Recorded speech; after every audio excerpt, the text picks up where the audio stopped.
Good evening, good night, good afternoon, good morning, wherever you are out here in the world.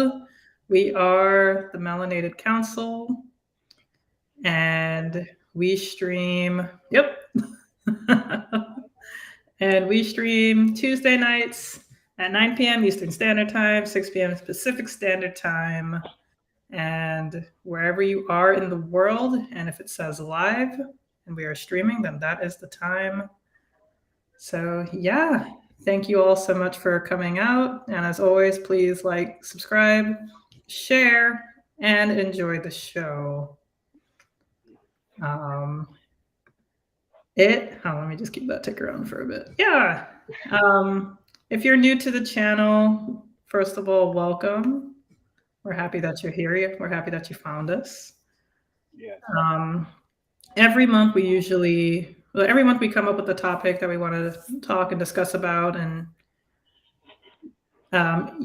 each Tuesday that we do stream, which will be every other Tuesday starting this month. So lucky you for coming this month if you're new. Each month we come up with a topic, and we like to talk about it on stream. If you're new to the channel, we usually like to just before we get to the topic, we usually like to just talk and share our weeks, our days, our weekends, whatever thing is happening. We like to catch up, just be a little bit positive. Start it off on a positive, happy note, and then we get more into the crux of our topic. Ooh, what brought this one on? Happy Tuesday. Hey, Taco Bell, if that's what you're talking about. Okay, good. Yeah. Taco Tuesday. Yeah, right? Hey. Hey. Happy Tuesday. Happy Tuesday. Yeah, it's Happy Tuesday.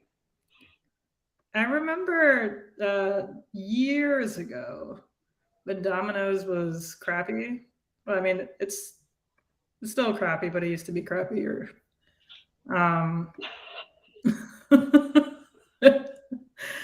Like they used to have the 2 times Tuesdays, and I think it was like buy one get one free or something, or the pizzas were just very cheap that day or something like that. And like my family loved it. Like we would always order from Domino's anyway. That was just our pizza place. Like Papa John's would be like a super special day because it had the dipping sauce. But 9 out of 10 times we were ordering from Domino's. And so like whenever we had the chance and the money, we'd like try to order on Tuesdays to get the 2 times Tuesday. It was awesome. So Yes. yeah, I wish Yes. Domino's or somewhere could still continue with some other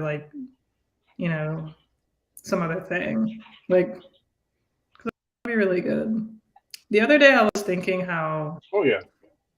like Tuesdays we have Taco Tuesdays, but there's like no day for burrito. Like I wish that it'd be good if there was like a burrito Sunday or something. Burrito. Right. Yeah, because burritos are awesome. Like tacos are great too, don't get me wrong, but sometimes you just like want a burrito. Yeah, so I mean, yeah, No, I agree. don't forget Stir Friday. Yeah. That is What's this? Oh, sorry. Rooftream kind of Oh no, that changed. was fine. Yeah, because I'm No, that looking at. was fine. If it like switches, so like see the chat on the other side, I'm down for it. I'm all for it. Let's see. Bring them more. Let's see what this looks like. New Okay. comments will display here. So yeah, somebody make a comment. Just do like testing. That's yeah. Oh, there we go. Okay, that's kind of cool. Yeah, no, that would be sweet. Testing. Testing. Testing. 1, 2, 3. Chicken sandwich. Uh, Chicken sandwich. chicken sing. I think this is. It's a. Oh no, I was Go gonna say ahead. this like I feel like this setup is very for like gamers, like gamer streaming. So you can see like so they don't have to really focus on the comments or highlight anything. They could just game and the comments will just kind of show up. Yeah, yeah. It's it is, and even then, because if you guys don't know, I am a gamer at heart, and Mm. I started like, ooh, that'd be nice, that'd be neat. Yes, Yeah. and again, it's just I know whenever I do decide to stream, is the way how I have it set up is where I would typically view the comments on my laptop versus my actual TV screen. But I would still get the notifications, like if somebody joined in the stream, I can see it, Hmm. and if somebody posts a comment, I can see that as well. And so if I'm not like behind cover and not shooting at other people, I can kind of like take a glance at the computer and see what's going on, and still be like, okay, still be up to date with the comments and whatnot. But yeah, I just hit yo, our oh logo, yeah. so you can see the so you can see the chat some more. But how do you put the logo back now? Let's see. Is it this? There Yeah, okay, I it we I go. was just curious. I was like, well, damn. If somebody came out, it's like, who are these people? Like, what's We're just this? some random folks. What's We're just going on? random folks that like to get together on Tuesdays and talk. Right. All right, That's all you need to know. yeah, let me bring the But logo back. yeah, Can what? What's it? no putting the genie back in the bottle.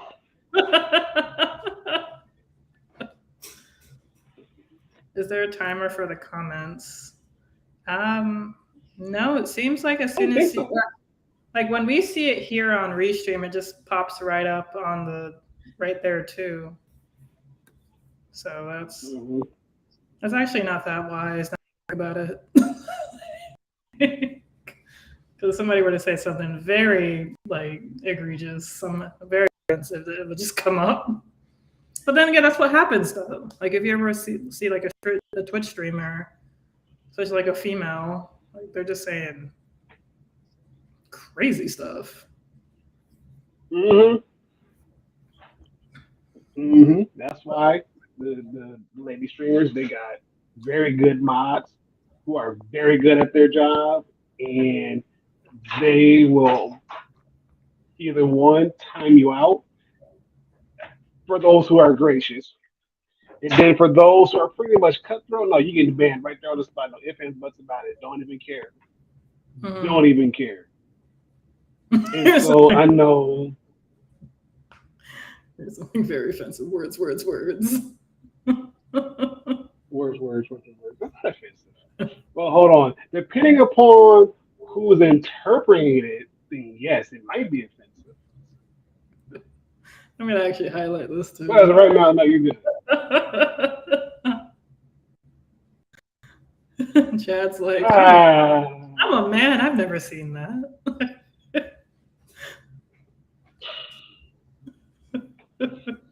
yeah, Twitch is a different animal. Yeah, but I hear it's like going kind of down. Not like, well, it's becoming a lot less popular. Yes, It's like there's just been a lot of yes, changes and stuff.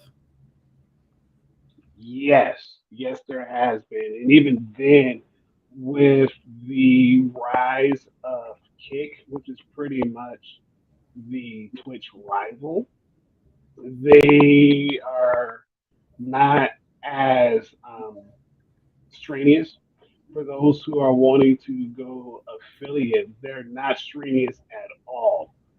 Mm. Even then, like the qualifications for you to become an affiliate through Kick is pretty much alike. lot easier than you become an affiliate on Twitch.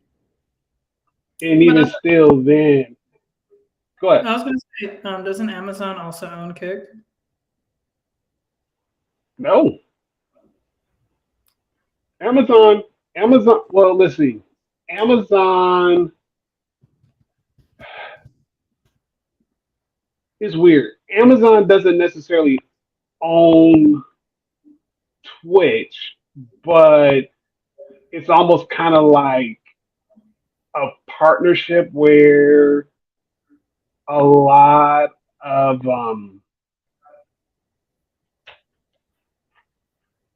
of incentives are geared towards those who do have an like an account with Amazon. So, like for instance, if you have Amazon Prime, Mm-hmm. once a month, you can use your Prime membership to pay for your subscription on Twitch for somebody's channel. But you can only do it one time a month. And so once you use your Prime subscription on Twitch, you can't use it anywhere else until that month. It's pretty much done and over with. Okay. And so you got that. Also on also on the same token with Prime Gaming, Amazon Prime Gaming, depending upon which stream that you're, hey, what's going on? Hey. With whatever stream that you're watching, and especially like if you're watching somebody play Diablo 4, if you Mm-hmm. have Amazon Prime Gaming, they have certain drops that pretty much cater to that specific game that only you can get by using Amazon Prime. If you Okay. don't have Amazon Prime, you can still get some of the drops, but you won't get a lot of the exclusive stuff that's only catered to Amazon Prime membership. Okay. Okay. So if you do have Amazon Prime and if you are a gamer, it pretty much pays for itself because if you play like a bunch of different games and you're kind of very much active on those games, they do have certain drives, certain skins, certain perks that you can get with your Amazon Prime gaming versus if you didn't have Amazon Prime gaming. So it kind of works itself out in the long run, which is Okay. the one thing I think Twitch did right when it got connected up with Amazon. Okay. Okay. Now, Kick on like I said, now Kick on the other hand, it's a fairly new streaming platform where a lot of people who once were very much heavy into Twitch moved over and they're having a grand old time, a grand old time. And again, because Kick is fairly new, of course they're gonna still work out a lot of the bugs, a lot of the kinks, a lot of the this, that, and the thirds. But even still, because of the fact it's more so community centered, meaning that it's solely focused on you growing your community, establishing your community, and basically, like I was saying before, building it up, Mm-hmm. they cater more so to that. So even if you are like a small streamer, if you want to get into streaming, if you wanted to choose between Twitch or Kick or like Facebook gaming, what's the other one? YouTube gaming, things of that nature. You will probably have a lot of success through Kick to anywhere else because again, the affiliate program is not as strenuous. It's not as like a daunting task that you have to do. Like you don't have to be on there every single day. Mm-hmm. No, you don't. If you can within a month's time, basically in a month's time, you can hit in about a good month's time as long as you are consistent in your streaming and everything else. What you ask her? Let's see.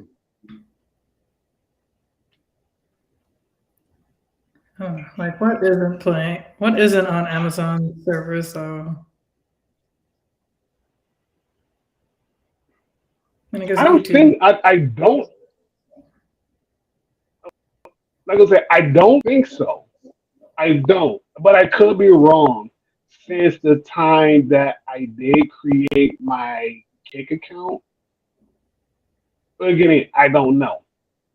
I don't know because I know before they did any of the bigger changes, it was more so their own servers, and so they pretty much had their own thing going on now. And again, that was earlier this year, like January, February is when I did my Kick account and Mm-hmm. whatnot. And I was pretty much reading through the terms of service and everything else. And so it was pretty much like a lot of it was pretty much in house. A lot of it was done in house. But I do know that they were talking about expanding and growing because of the fact that such a large number of people were moving from Twitch over to Kick because of a lot of the incentives were better, a lot of the payouts were better. Just like a lot of things were better in nature that was more so geared towards the streamer itself and the streamers community itself too as well. So it Mm-hmm. was more so like it's a pretty much a win-win for everybody. Like why not? Why not switch over and get a bigger payout? But not only that, but also be there to reward your community for being a part of your stream. And again, why not? People come and spend their hard-earned money towards your stream. Why not incentivize it in a way where they get something back too as Mm-hmm. well. So yeah, there's a lot, but the running on Amazon servers, that's something I will have to look into. I will look into that and see what's going on about it because, and again, to your point, Rocky, it doesn't make sense that they're both running on the same servers, but they're competing. So who knows? Who knows? I mean, whether or not, even like, yeah, they're competing, but at the end of the day, if Amazon makes money, knowing Amazon, I don't really care. Right, right. That is true. So true, Al. So true.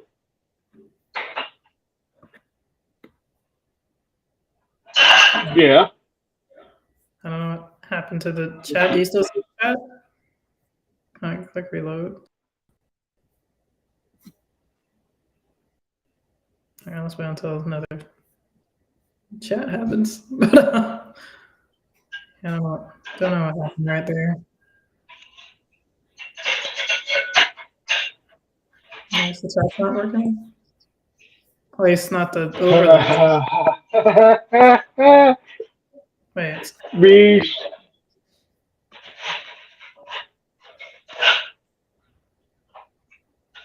Oh, I don't lie. The streamers who pretend to be NPCs. I think it's a genius. I'm not gonna lie. I'm not gonna deny that. It's one of those things where it's like, man, I wish I thought of that myself. Because of course that's a thing. Of course there are people out there, especially men, who want to see that and will pay for that. Like, of course. And it's not as easy. Like, it's easy, but it's not. Like, it looks like it's one of the, like, to average person, it looks like it's something that's easy, but it's really not because they have to make the exact same reaction, movements, and like tone of voice, and they have to make it exactly the same. And that's harder Yeah. than it sounds. That's harder than it looks. And so the fact I forgot what her name was, like Pinky Doll or something. I think she's from like Montreal. Um, like she is fantastic at it because like it's harder than it looks, but it I don't know. Like she was making like 7,000 a day, and Nice. like I'm not mad at it because, but I find it funny when people are mad at it. She's technically not doing anything quote unquote wrong. Like like I don't care like what you do to make money as long as you're not harming anybody or yourself. Um, but like there's always the controversy of OnlyFans, like women are dressed like half naked or doing, sexual acts or something, and that's like looked down upon, or like there's fitness influencers who are always dressed however in freaking workout clothes. Like like there are men who complain about the workout clothes that women wear, and I'm like, have you ever went on Amazon and looked up women's workout clothes? Because that's literally all we have. But it's like we don't really have a choice. Right. Um, so like, and it's like you're making your money. You're not harming anybody. You could do it from home. Like you could do it around your children.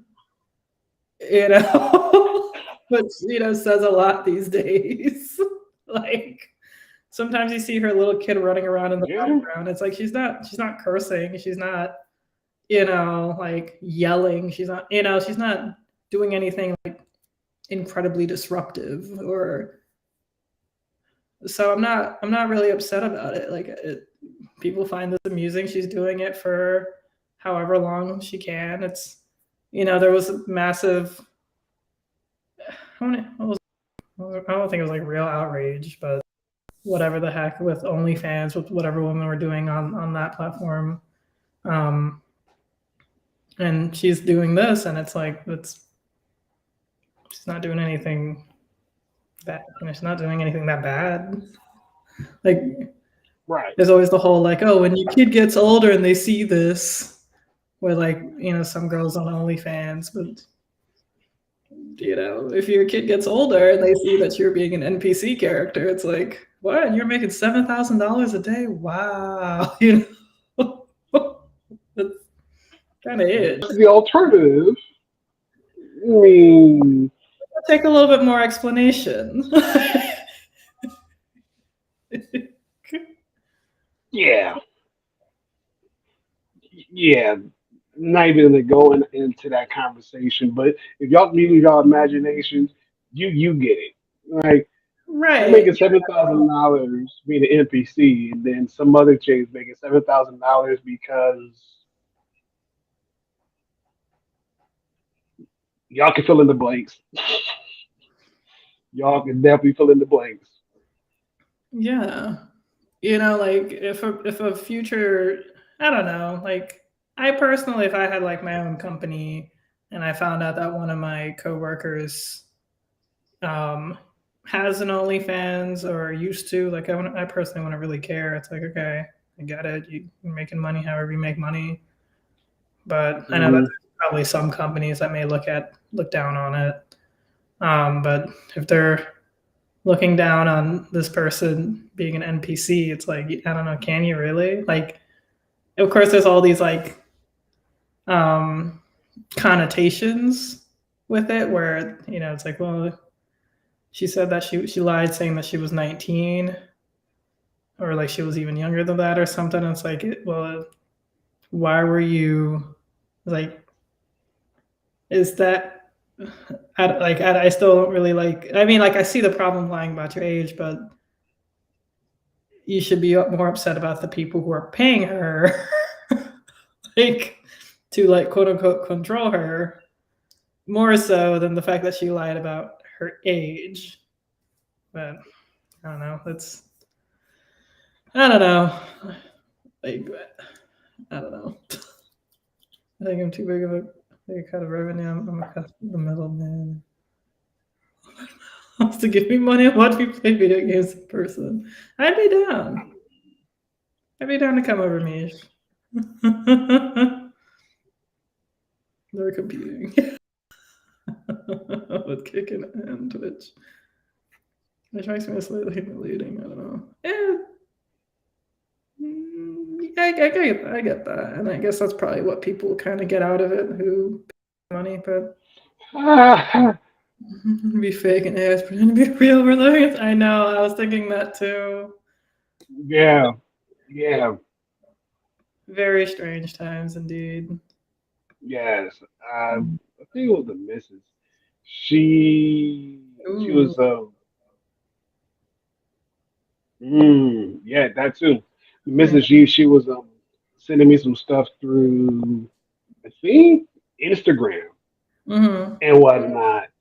And she said, "What do you think about this?" And I kind of looked, and the young lady, and I'm just going to say her significant other. Don't know what the relationship was, Okay. but they were in the car, and and she was portraying to be an NPC and whatnot. And it was like, okay, like, it's comical. I get it. And especially like playing like the MMO RPG games. Like, I get it. How they're just kind of like stationary. They really don't do a whole lot, but they still do the same gesture. And a lot of times it gets repetitive. And it's like, okay, I get it. And so the one thing that I kind of got annoyed was the simple fact that she kept doing it. I'm like, okay, starting to get old now. Like I get it. Each person does their own thing their own way. Cool, great.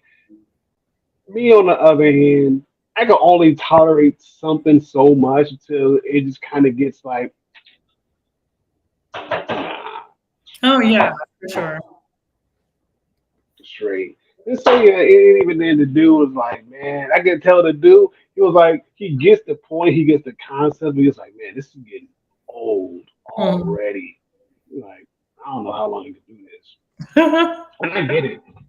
And trust me, I get it. I get it. And I'm like you, L. You make your money however you want it, however you can, without you causing harm to you or somebody else. Go for it. But at the Mm. same time, it's like not all money is good money. True. That is true. Not all money is good money. So But all money is spendable money. you said what? All money is spendable money. That is true. That is true. That is true.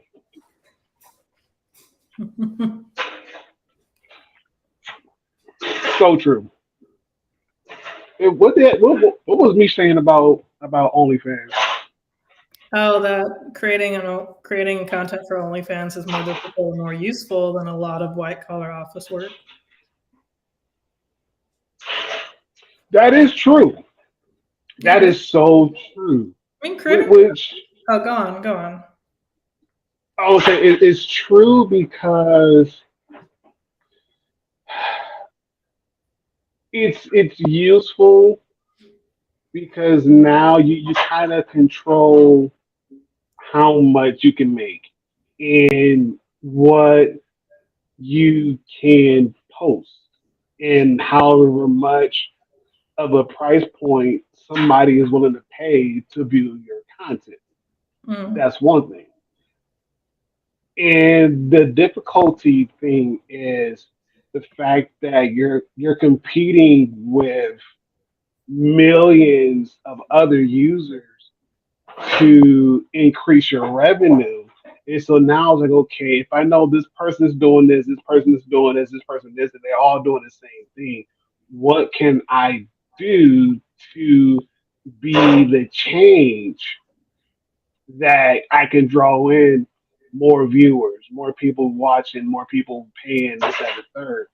So that's pretty much the kicker part that as well.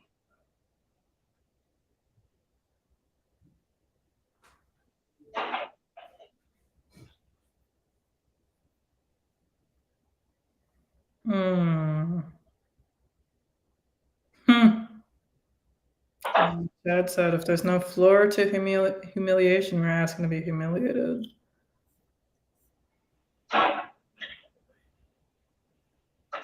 Yeah, what Chad said and what Gil said earlier, this shows how little we value our dollars. Like, yeah. Hmm. Mhm. Yeah, yeah, it is.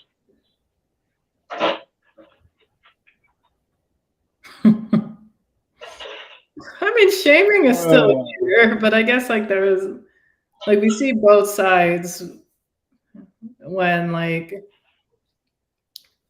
somebody, let's say, I don't know, like a very, like, the thick chick posts wearing like a bikini, like, post on Instagram or something. There's going to be people who are praising her. There's going to be people who are shaming her. I remember, I think I was watching some interview with, they're interviewing Monica Lewinsky, and she was saying how, you know, sometimes she would, like, I'm paraphrasing, I guess, like, sometimes she may wish that the internet like this was around back then, in the 90s with the whole, Monica Lewinsky, Bill Clinton scandal, because at least she'd be able to see other people who agreed with her, who are like, okay, she's like 22. Of course she's going to sleep with the president. Like like she's a child. Like Clinton should have known better. He's a grown man. And like, it's like, but all the tabloids, everything that she was hearing was just like, like how she was just like a slut because of this and of that. And like, it was like, I couldn't imagine, I couldn't fathom that level of just like, like late night comedians, late night talk show hosts would be always pulling like jokes about her, and like they were doing that for years. Like I went viral on Twitter back in 2020, and like that was a lot, and I went viral for the good way. Like I didn't like lose my job or like people weren't, I don't know, trying to find live and things like that. Like,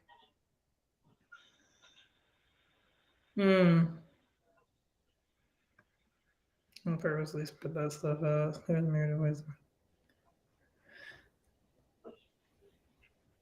Because I know, like, I mean, granted, I watched like American Crime Story about the Monica Lewinsky thing, and mhm. there was the like I know like the Drudge Report was a big thing, and like Ann Coulter and George Conway were big when it came to like spreading that information out and things like that, because they just really wanted to impeach Clinton. Mhm. Um, the for that was fantastic. But man, like before they knew she had the shirt, she was an unhinged liar. Oh, facts. That was before my time. I've always rainbows. Sure. Yeah, like if you ever watch American Crime Story, like I think all the episodes should be on Hulu. It was, yeah, like yeah, I don't know. I really felt for Monica because I'm like I would have done the same thing at her age in a heartbeat. Like I found the president attractive and he found me attractive, and like yeah, of course. Like, heck, Right. do that now. Like. Kidding. I don't like if we had like a hot president, but but you know who else is hot? Ooh, Lee, I'm ready for this one. So,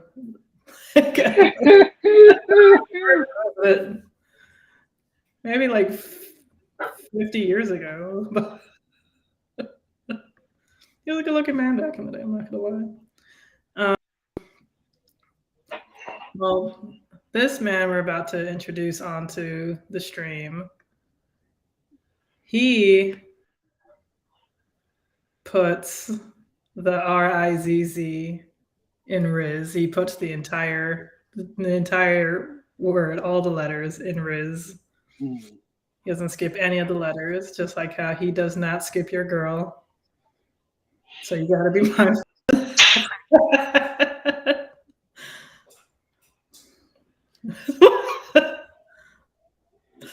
Go ahead, L.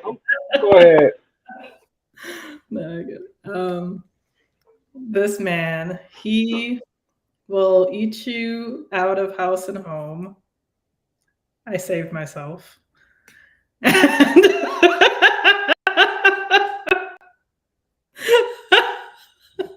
that's a very phrase to say on stream.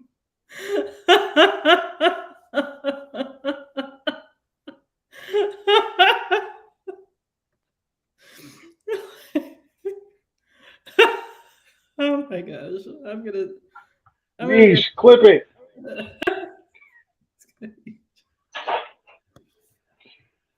You'll do what now? Am I the only one who's heard this phrase?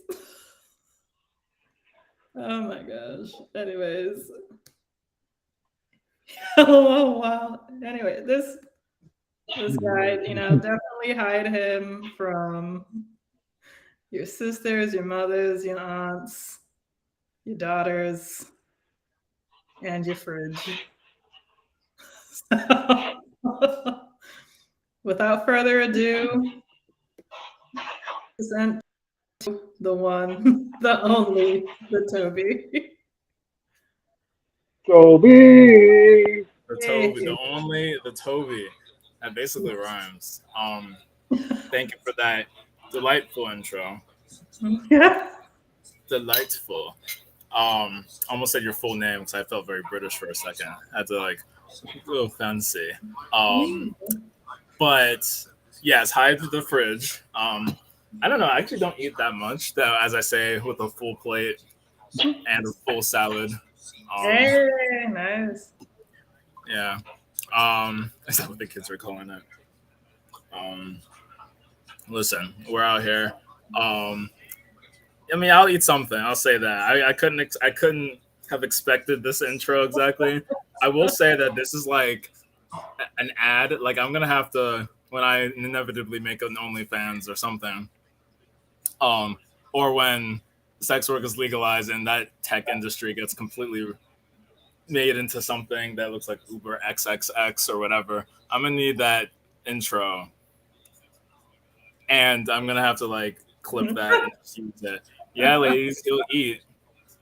Call me Rizgok because I'm done with her show on the catches. And, yes, eating salad, not another thing with salad. I'm not. That's a whole different thing. Hopefully, don't. If anyone's eating, I should warn y'all right now. I don't know how we got here, but You eat that salad, Toby. Literally eat a salad because any other implication of that is a hard no for me. Is a hard no for me, but I will eat literal salad. We have raisins or figs. Well, not in here. I think there should be some kind of cranberry. Usually there's dried cranberry. Ooh, nice. You might have dried figs, and you have all the Riz. So who doesn't love that? Don't toss it. That's exactly what I'm at, Rocky. Absolutely not. Eat the whole sauce. Don't leave it out. Don't toss it. That man going to town too. Go Mm-hmm. ahead, Tony. Mm. And this drink, I bought this on the 15th of, it's like the weekend of July 15th. I probably bought it on Saturday the 16th or Sunday the 16th at Broccoli Fest. I never got to drink it though because I don't know. I think I was worried about interacting with certain medicine, and every time I thought of drinking it, I never got the chance. I brought it to my welcome home party on Saturday when I went to my parents' house, but there was a lot of other drinks, so this fell to the wayside. I was gonna drink this on one of the past streams, but I think I put it in the fridge and I didn't have time to grab it. So lo and behold, we have this Rita Lima Rita sparkling margarita. Okay. You said what year? Hilarious. This was July 15th, 2 weeks ago. But let's see if there is an actual sell by. Does alcohol even do that? I mean, some alcohol does, like beer for sure. Yeah, beer and wine. Well, Yeah, wine, wine, yes. Wine. it can go bad. It could go bad, but Yeah, I played with my life with some wines that I opened and just let sit there. Sometimes unrefrigerated. But we out here. This one is unopened and it's only a few weeks old. But yeah, we out here. It's a new week. It's a new week. Work has been good. Well, work has been work, but mostly good. Networking has been what it is. It's been good, that's good. and we figuring out the rest. Nice. How are the beautiful people out there doing?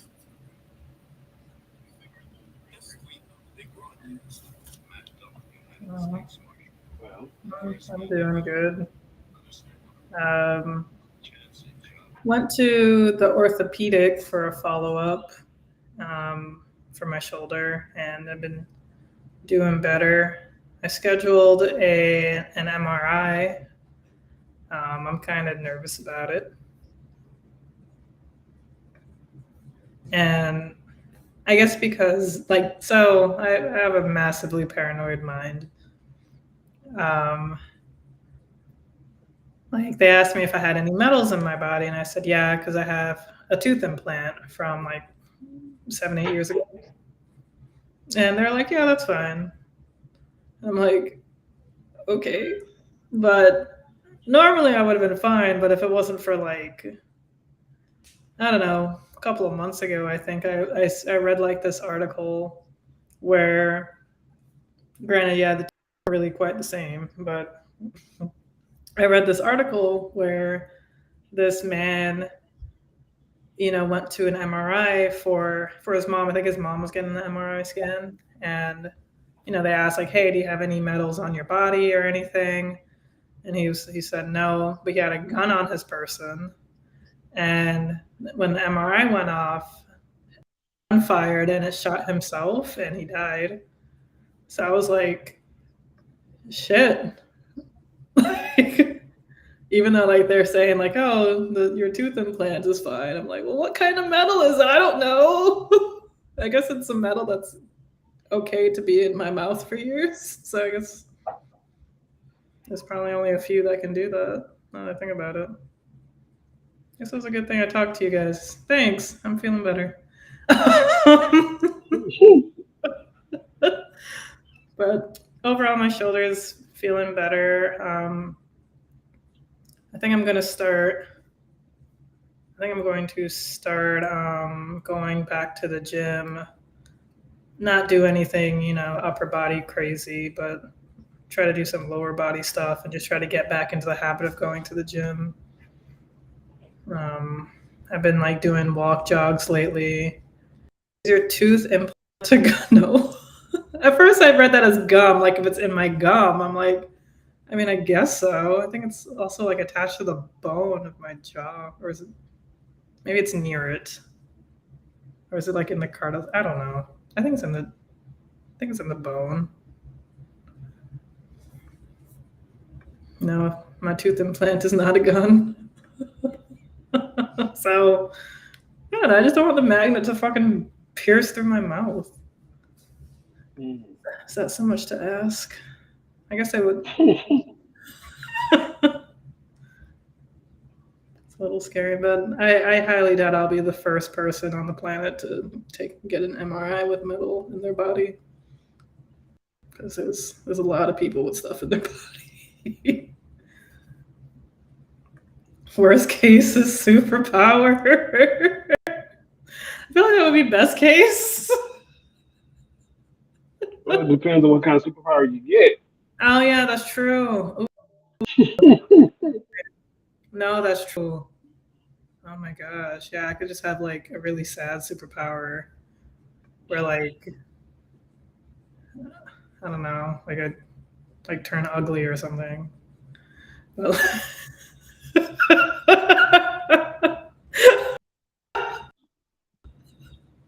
That's crazy.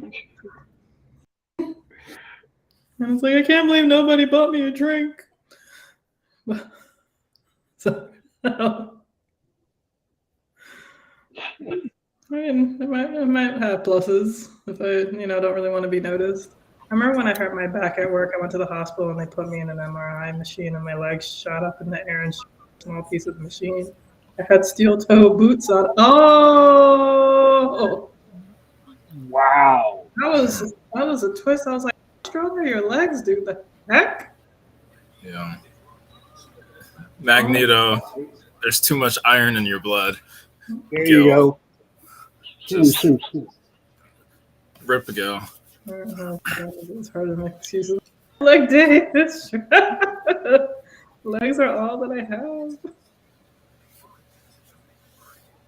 Any metals in your body? No, other than the vibranium coating on my skeleton. Not at all. It'd be nice if I had vibranium, though. Craziest feeling ever. The magnet's strong as fuck. Yeah, I've heard. The fact that your leg just shot up in the air, dang. That was terrifying. I'm surprised you was able to. Wild. Oh, so I'm surprised they let you get in the machine with steel toe boots on. Yeah, I guess I didn't notice. Yes, they are, though. Yes, they are. Slug during the wintertime, but still, they're good. That's a good thing you didn't have to pay. But yeah, you definitely could have sued. That is something that they should check for. The heck. I don't understand like why they don't have shouldn't they have like a metal detector like before you come through or something? All right. Or like some sort of like wand or something just to check you. Like I thought that's how it happens. Yeah. I'm thinking like what clothes. Like I don't think I'll be able to wear jeans because of like the little like metal in the, like near the pockets. Right. Also like my bra. There would be like some sort of like thing. Yeah. Right. Common sense. I think I would. Yeah, I feel like that should really be like on the facility, like the basic stuff that they would ask you to take out or off. Or sense, I feel like that should be on them, honestly. Yeah, no, for sure. Like earrings, and I'm sure glasses and necklace. Common sense superpower activated from. Yeah, that's pretty much going on with me. My birthday is next week, and I'm still trying to figure out what I want to do. Raise the roof. Right. Like, I'm excited for it. I just hate that it's like in the middle of the week. So, I'm like, okay. I'm thinking about I'm thinking about just going, like, shopping for kitchen cabinets. That's how you know you're an adult. Yeah, it's a very middle of the week thing to do. I don't know. I don't know if I want to have like a get together at my home or if I want to like either on the weekend or something. I don't know. I'm gonna pull up. Yeah. You have this tomorrow. I'm a pull up. Actually, probably won't in that sort of notice, but in theory, I would love to pull up one day for these legendary L parties, um, kickbacks where people are just spontaneously finding their significant other or like other things.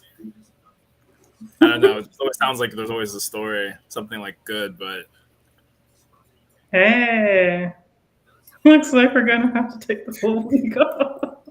I mean, hey, you wouldn't be wrong. Yeah. you know, it's funny because my birthday's always been in the middle of the week since 2020 because that was a leap year, so it skipped. My birthday skipped Sunday and it jumped straight to Monday in 2020, and then after that, of course, 2021 was a Tuesday, which was a stream. For those of y'all who weren't following us back then, I took a shot live, um, which unfortunately got clipped. Well, it's kind of funny, but Mish clipped it because it was a little embarrassing. But last year, my birthday was Wednesday, so it was still pretty much like, I think it was after the stream. After the stream ended, and then this year, Thursday. Next year will be Saturday because of the leap year. But it's like I haven't taken advantage of it being during the week. I've never taken the day off. I've never like actually done anything for it. So if you can give yourself that, definitely, I would recommend it. Yeah, I'm taking the day off and the day after off. Nice. I was initially just gonna take the day off. I was like, no, I need more than that. But I need, like, I definitely need to like chill because when it's like your birthday, you're gonna like. I know there's gonna be something I'm going to do, but I still need like a day. That's like, oh, I have a day off and it's 4th of July. It's like you don't really, or when it rather, like when it's Christmas or Thanksgiving, it's like it's a day off, but it's like an obligation. Like you have to do something. Like you have to be with your family. You have to prepare something. So it's like, yeah, it's a day off, but is it though? Right. You're just doing different work. So I'm taking the day after off. So that's gonna be like, like I only told my boyfriend that I'm not gonna tell my family. It's like, yeah, celebrate me on this day, on my birthday, and then the day after, I'm celebrating myself.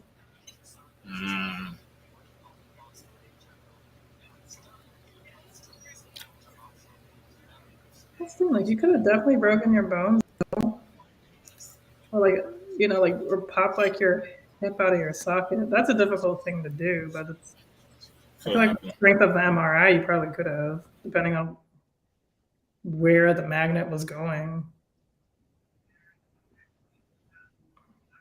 If it like shot up and like it just this MRI machine, like dang, that's strong. That's strong.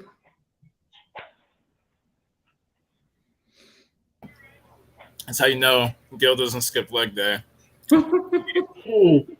Take notes, Mish. That's also me. That's like not just shade to you, but I'm also taking notes.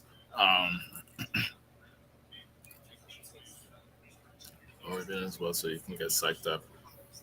Yeah, next year, since it's on a Saturday, which is actually how my birthday started in Boston. I think 2018.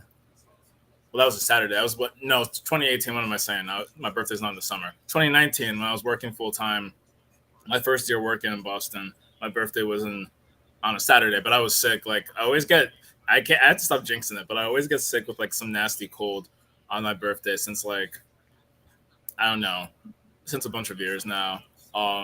It's actually very annoying. I think the only year I didn't really get sick was 2021.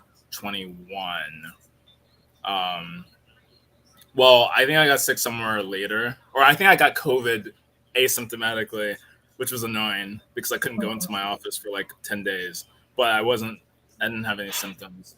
But last year I definitely was sick on my birthday with a terrible sore throat. 2020, I was sick right before COVID with a nasty like sore throat. Well, I think the day after my birthday, but still, it's always terrible. So this year it'll be a Saturday, which is like full circle, and maybe I'll actually celebrate.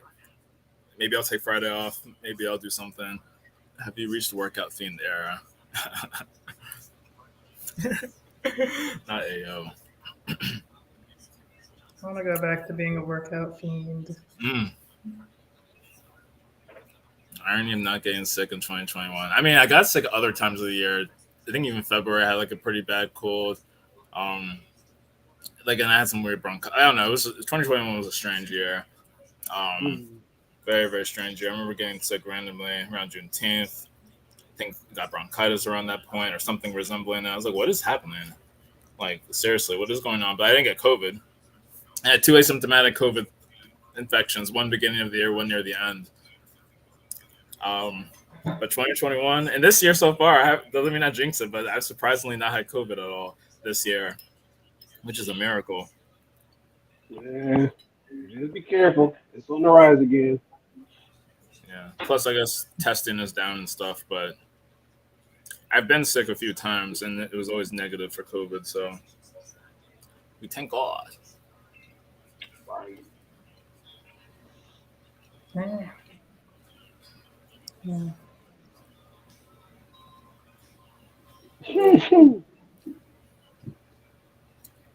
You know what's really sick? Or I actually don't know if I should be the one to segue into this. I mean, yeah. Like, you want to start the topic or? So you know what's really sick though? How about them Black Panthers? So the reason why we have chosen this topic today, to talk about are we down with the Black Panther Party? Kind of an informal month. It's our first month, of course, that we won't be streaming every week. But since it's 3 weeks in the month, we could still sort of have like a theme loosely tied together. And of course, as there's been some activity in the chat, we've seen that some people want to speak about Martin Luther King Jr. and the big anniversary coming up end of the month. So we figured we could highlight a few different groups in particular throughout the month. And one group that doesn't always get talked about as much, especially in the mainstream when you learn about Black history and civil rights, are the Black Panthers, the Black Panther Party. That's true. And I mean, they're a very interesting group, I think. Not always very well understood, again, because they're not always taught in the mainstream. And they were more radical in some ways, but they also had they did some things that ended up being pretty mainstream, or at least they had some pretty common, they had effects that were very wide reaching outside of just sort of the militancy, those sort of militant Black activities that they were known for. So, it's just kind of informal, like, hey, what do people know about the Black Panthers? What are people, like, have people learned about it in school? Where? Have you kind of seen other information about them later in life online? And hopefully it'd also just be a learning experience, like just for things that we can go look up ourselves, because I'm definitely not an expert. And the last time I kind of really looked deeply into them was probably, I took a class in college 1 week where we did a topic on the Panthers. It was called Race, Gender, and Poverty in Baltimore. Very kind of weird hodgepodge of classes. I didn't know what to expect in the class. In a way, it was kind of like Social Justice 101. It was a lot of fun, though. Like, that class was a lot of fun. It was my last semester. I really had no Fs to give. I was a senior. But it was like 3 hours once a week. I was like, oh, my God. But then I would go, and I'd be like, oh, this... Or it was like 2 hours, maybe, 2.5 hours. I think it was 3. But in any case, it was a lot of fun. And so 1 week, we talked about the Black Panther Party.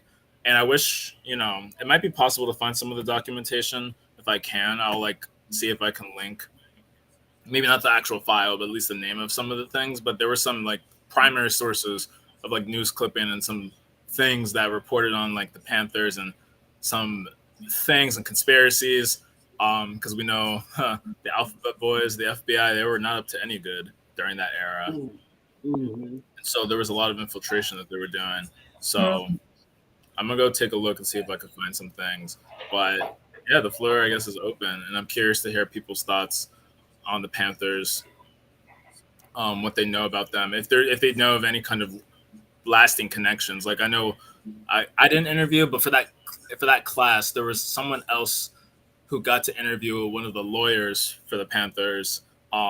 This was back in 2016. So I guess that none of them were Panthers, that because we got assigned to interview different people who were involved in different radical groups or communes or anything. Um, and so I remember someone actually had the chance to interview a lawyer for the Panthers back then. So there are some remnants, of course, um, which is super cool. I'm pretty sure Tupac, his mom, um, Asada Shakur. I wish I could remember her name, but um, so like there's some pretty cool lineage from Tupac's that. mom. Say it again. Tupac's mom. Yeah. Yeah. That's what the Simons are like. Oh, Rocky. But yeah. Um,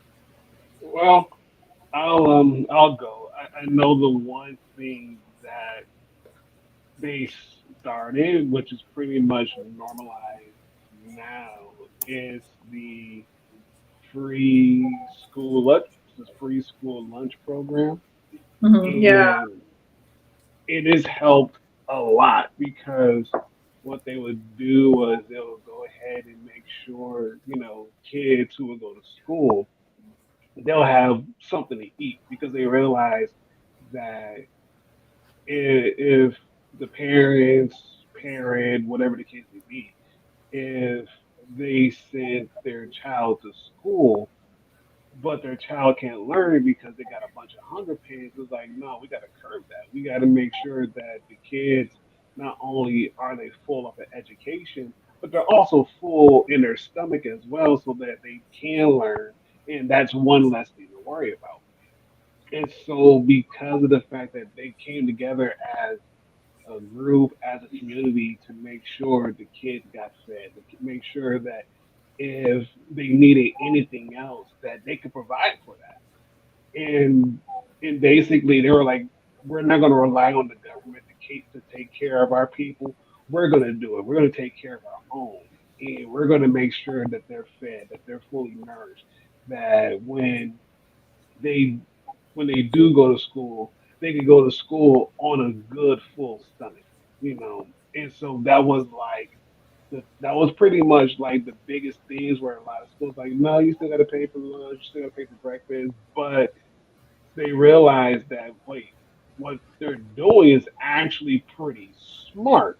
It takes a lot of stress off of the parents, and especially if those parents, like I was saying before, especially if they're low income and they're struggling as it is anyway, why not have that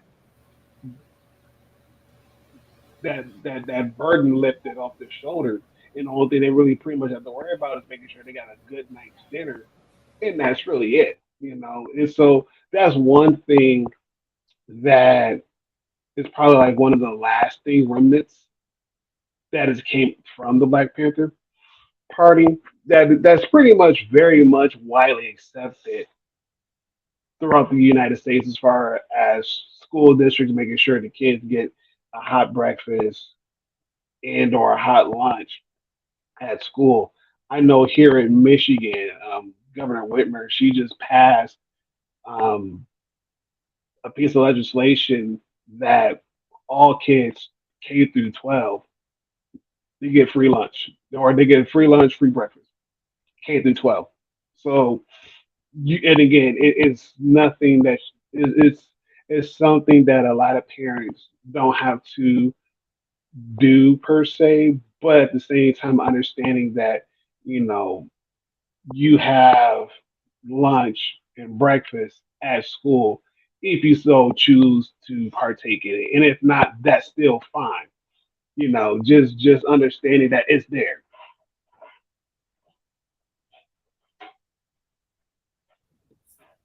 Oh yeah, I agree. I agree. Be right back.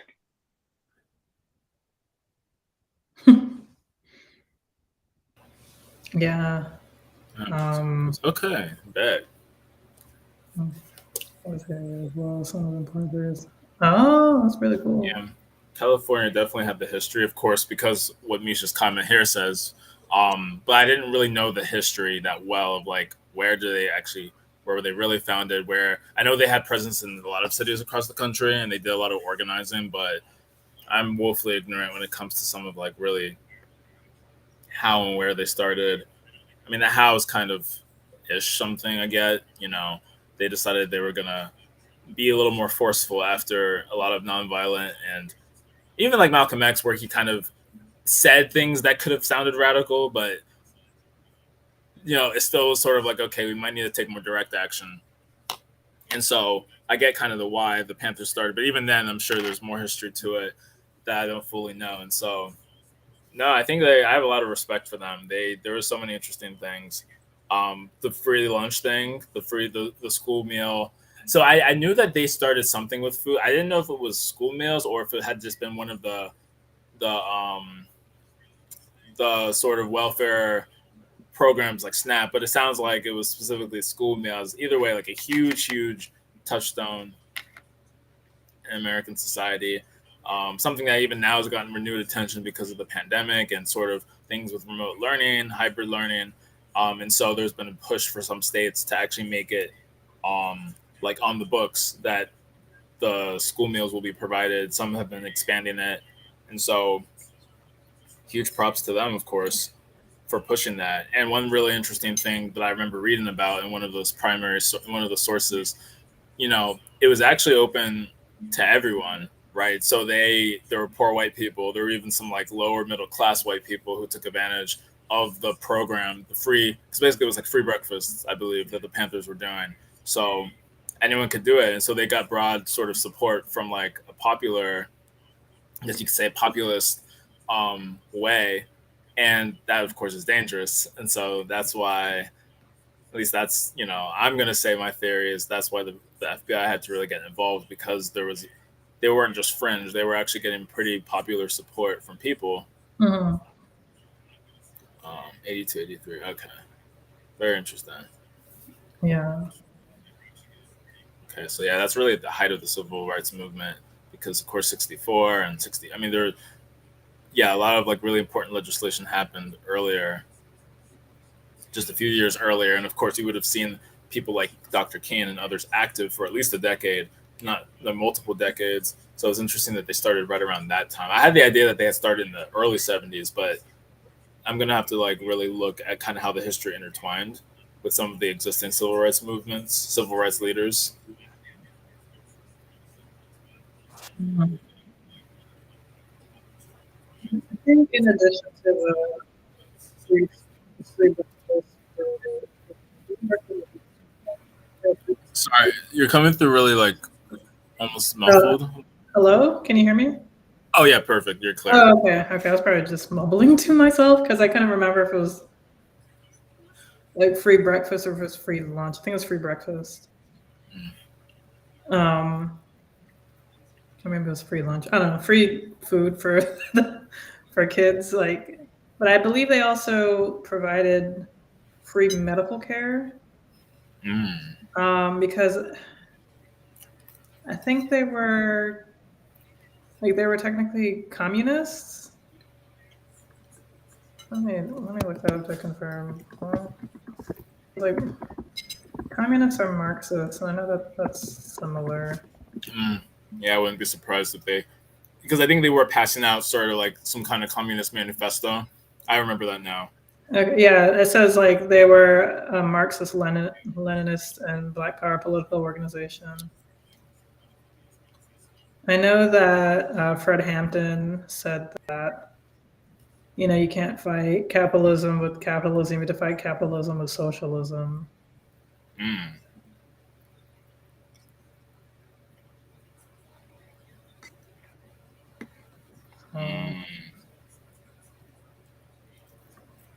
Let me bring back wrong. Sorry, I don't know what the heck's going on. Okay, let me. Yeah, thing that was a threat to the USA back then was necessarily unethical or bad. So the liberal Charles, I was not given to. The cops probably the only people really doing. Yeah, because cops and just it was, and like just domestic terrorism was just violent. Like it was just absolutely just insane back then. Right. Like I think it's Angela Davis.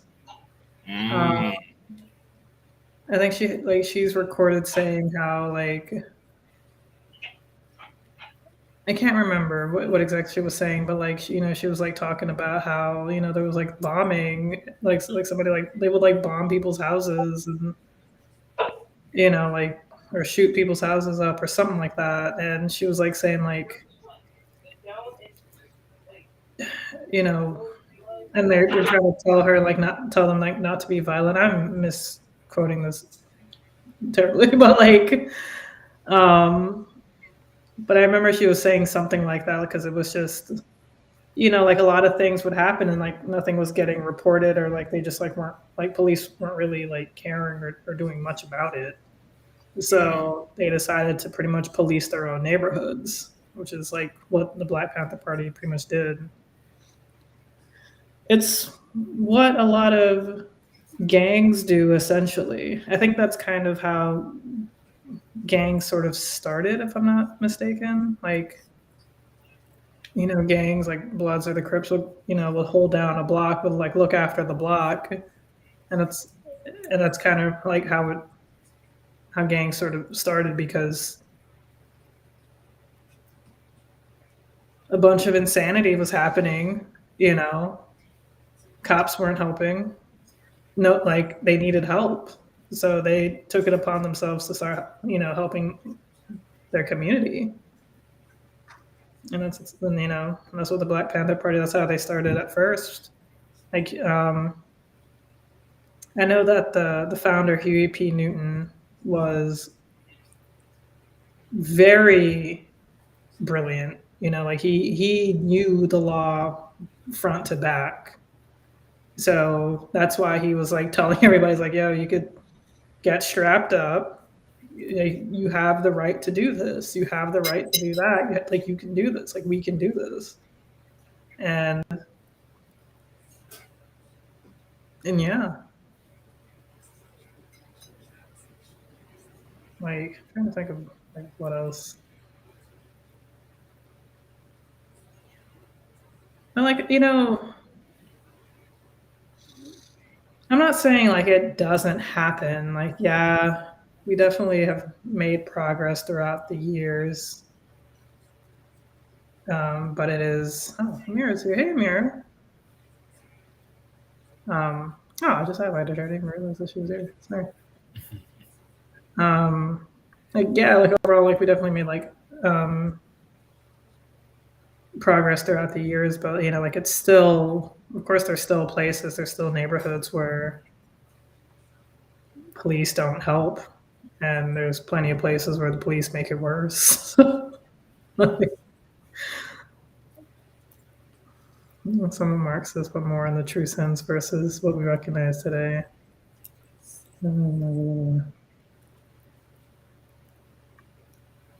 Liberation movements are Marxist. Civil rights was more 50s, early 60s. Liberation movements. Liberation movements rejected nonviolence. So this would have had to be after MLK was shot, then, for sure. Well, very close to it, looks like. I mean, like they were still running in tandem though, because like Malcolm X and MLK were pushing movements around the same time, but we just learned more about MLK, well, the whitewash version of MLK. I guess because he was a nonviolent movement, whereas Malcolm X was, he was, quote unquote, more radical, even though one can argue that they were very similar. Like, if I'm not mistaken, I believe MLK owned guns. If I'm not Yeah, mistaken. Um, yeah, 68 was what I thought. foreign responsibility for retaliating. Thank you, Harry Firearms. So, Go ahead, Mara. you say, but yeah, Give it's us fast running. America. So that's the range. Ooh. What happens in the Milford Act of Government, which banned the public carrying of loaded firearms, NRA, which has long had paper gun rights initially supported the act. Yeah. Yeah. Yeah, they were trying to make it seem like the Black Panther, the government was trying to make it seem like the Black Panther Party was like the biggest issue in the country. Mm. That's why, like, FBI and got involved after the law was on. So that already became critical of the law. Let's Oh, hope, man. hey, no, I don't blame you, Mira. I find as like second half of the 1900s. I mean, the 1900s in general, a very very interesting century. But like learning about like a lot of the stuff that happened after the civil rights movement, or even things that kind of happened during. That I mean, there's so much stuff that from history where you run out of time, you have a test you have to take, and it just is like, oh well, whatever. But I could tell you more about. In some ways, I could tell you more about like what you learn with like some of the obviously you have a lot of president. I mean, I get it. Revolutionary War, a lot of stuff in between, Civil War, a lot of things in between. Then you have the World Wars, and like you learn so much about just a lot of what's going on there. And of course, you do learn a bit. But even like when it comes to like LBJ and like, I mean Truman, you know about because essentially he dropped the bomb or like he was in charge at the end of World War II. But then I don't know. There's things even about like Eisenhower where I'm like, oh, I didn't really realize he was the guy who was overseeing the building of like highways and suburbs, and he actually passed one version of a civil rights act. Like, there's a lot of very interesting things when it comes to sort of legislation that was passed. Not to even speak about the actual like members of Congress and leadership and what was going on and organizing around the country. The 70s. I mean, then when you get to really recent history, like I mean, 70s is still like not that far out, but like when you get to the 80s and 90s, it's like, yeah, I mean, you're that's like that's right, that's us. And so it's just very interesting. Like sometimes looking back and trying to like figure out what was really going on during that time, and like how did a group like the Panthers exist not that long ago, um, and like they were very effective and organized, right? Like you Right. mentioned BPP. I didn't know as much about him, even though ironically he again I couldn't have been told you that he was the founder. Like I'm sure I knew that somewhere, but if you asked me on the spot, I'd be like, but I just knew that Fred Hampton was sort of the most like that. He's the really prolific one that I always knew about. Of course, he was murdered, so that kind of makes like the fact that he's a martyr for the cause. Mm. Not to say that others weren't. I know a lot of people went to jail at least, and so yeah, there's just so much like about them and some other movements. Like there was of course the black, like the Pan African movement with like Marcus Garvey, or you had like other sort of movements. Um, yeah, there was Mm. a lot going on. They were very well organized, and they did what they could do with what resources they had, and a lot more oppression and everything. Um, yeah, of course, there's always something that gets washed out. That's true. Mm. Like even learning Yeah. about like Rosa Parks and IDB Wells. I mean, it's just so it's just the layers and layers and layers. Like Mm-hmm. that's a little bit of an aside, but like the way the civil rights movement was, I mean, a lot of things were very well planned, and not like you people thought that some of these marches were spontaneous, but like there's a lot of training and like psychological training of like, yeah, you're gonna get beat, so you need to know how to take a beating, which is Yeah, you're like, gonna get hosed down. Like yeah, probably dogs sick on. Like they're gonna the sick dogs. children Like, marching, going to jail. The president of my old university, UMBC, Dr. Rabowski, literally went to jail in Birmingham, like 12 years old. Met Dr. King probably a few years before he was assassinated. And yeah, that was like a big part. Like he has a few TED talks, which I admittedly have not fully seen, but I've at least watched parts and I've seen him speak for it. And it's just like the people who are alive in that era is a whole different mindset. Like the kind of things that you had to like go through and prepare yourself into like what you're getting into. And like with Rosa Parks, I mean, that was a very planned thing, right? Not to say, oh, it's staged, but like they were like, yeah, we're gonna do this protest, and you're gonna choose her. Ida B. Wells apparently wanted to do it, but she was a little too unruly. She's an interesting figure to learn about because she really didn't give any Fs, even more so compared to some other leaders. So yeah, just these things were very well organized and there was an extensive network. Like people, like I have a lot of respect for what they were able to do back then. Not like it was the Stone Ages, but clearly there was less modes of communication. A lot of paper, the mail, phone. Yeah, and even then it would have to be like an actual phone that physically telephone. Yes. Exactly. We're not talking about pocket phones. Yeah, like I was just thinking that too. Like, would it, would it be possible to have a Black Panther Party today or something of that caliber? Because I don't really feel as though Black Lives Matter is to that caliber. Maybe it is, and I'm like for like today's times, and I'm just ignorant to that. So, African movement. Now, is that referring to like the Pan African movement with Marcus Garvey Gill, or is it like another movement in addition to that, or maybe parallel? But to your point, L, I think like with Black Lives Matter, it's very distributed, right? There's a lot of sort of people kind of use the phrase, people who really were marching and they did want certain changes, and it kind of happened in different areas. You did have some sort of national movements, but unfortunately, as a lot of us probably saw, like either someone went to jail or was sued. Something happened where basically some of the people who were receiving donations, like the nonprofit, I think. Oh no, I don't know if there was any consequences, but basically, like a lot of money was being funneled to like buy a house. I don't know. Like I have to look at the article again, but I was just like, my God, like this is why you can't trust anyone. Like, Right. and I mean, there was already some skepticism. I mean, some of them were people who were already a bit like less on the left, where they were like down for, of course, the cause of like, yeah, police brutality, this is serious. But they're like, wait, why is the link for Black Lives Matter going to Act Blue? And then now there were some nonsense conspiracies where they were looking and saying Act Blue is like a funnel for like Democrats. It's like, no, it's a payment processor.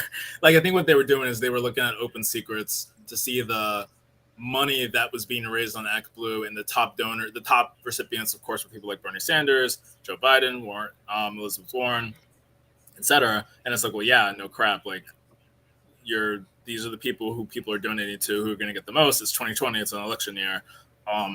But it did raise the point. It's like, well, okay, who is this group really? Now, some people were more like, I don't want to donate to Act Blue because it's Democrat.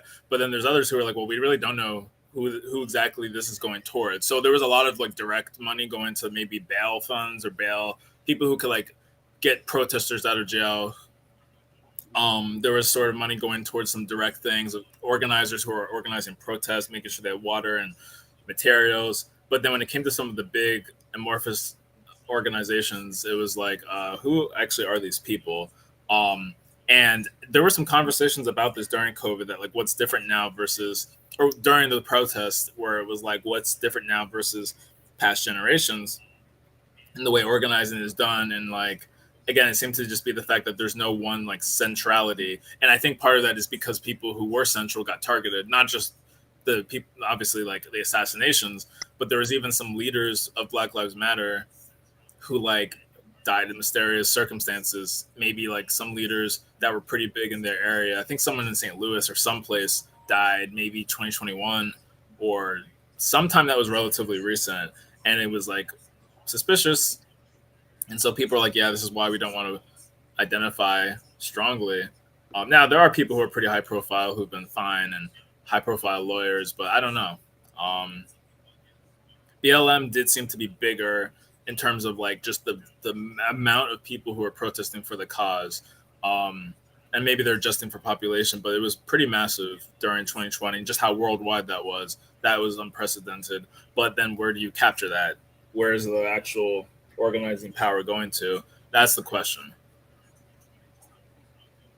I'm not sure I fully have an answer. Well, I know that we'll probably dig in a little bit more deeper when it comes to Black Lives Matter, the movement, I should say. True. Yeah, like I was gonna get to say to Amira's point. It's like, yeah, the organization not good. The movement, yes. Organization, mm-mm, not at Hmm. all. Not at all. Like I said, we'll dig into them later Yeah. on this month. We'll dig into them later on this month. But to kind of circle back as far as saying, would the Black Panther Party be viable today as it was back in its heyday, like during the 60s? I don't think so. Well, I'll take that back. Yes, it could be viable, but the organization would be trash in comparison to the Black Panther Party back in the 60s.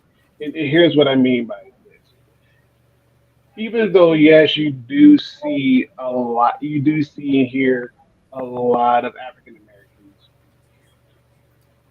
basically going to classes to learn what it means to for self defense, and especially those who are going to get their CPLs or their CCWs, whatever the case may be, so that in case they do have to defend themselves, that they can, and basically have that peace of mind, knowing that if things pop off, I can defend myself and legally be in good standing with the law.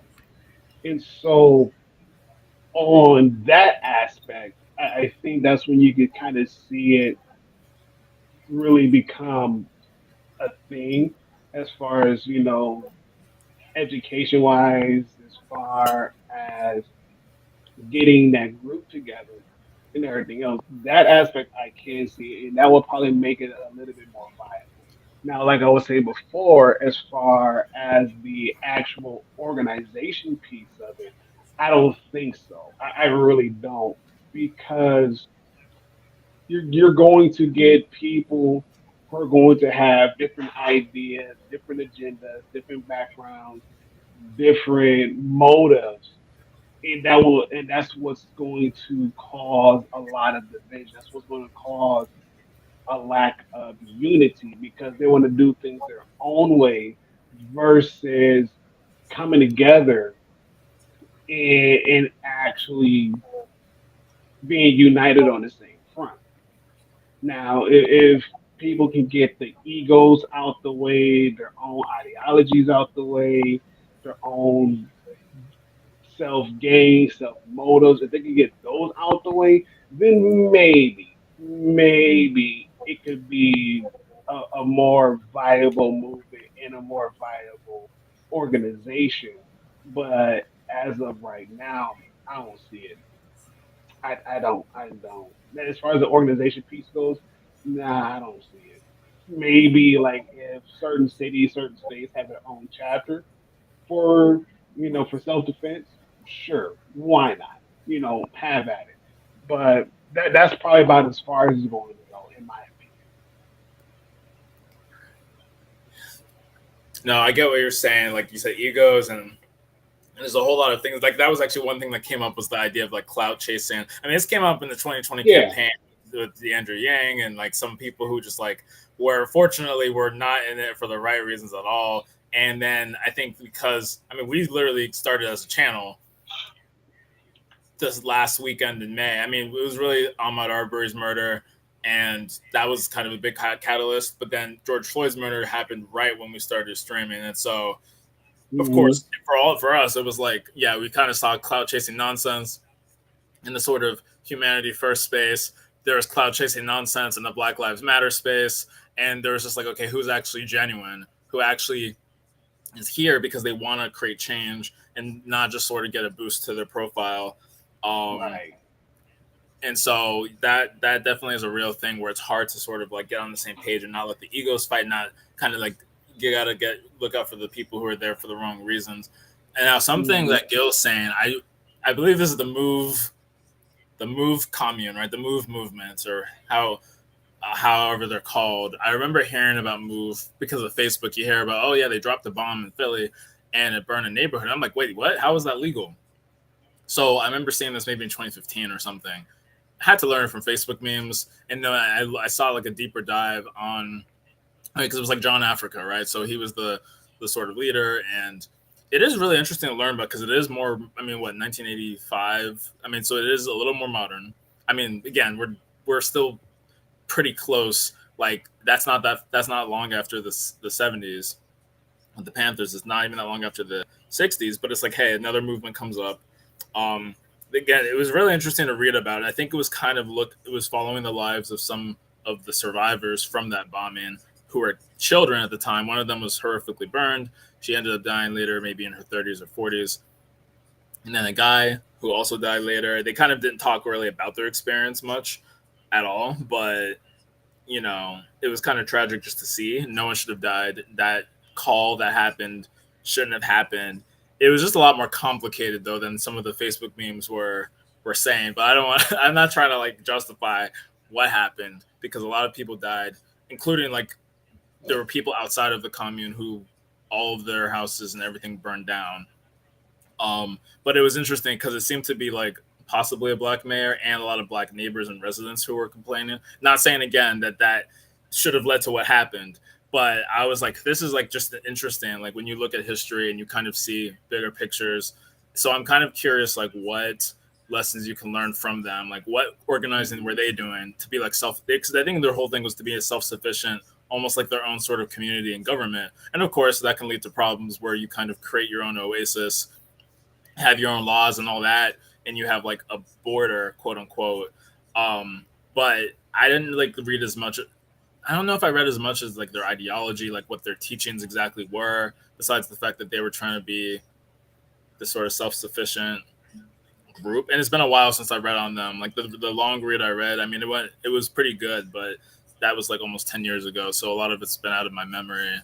Um, so nearly 2 generations ago, how things are when we rally in the open.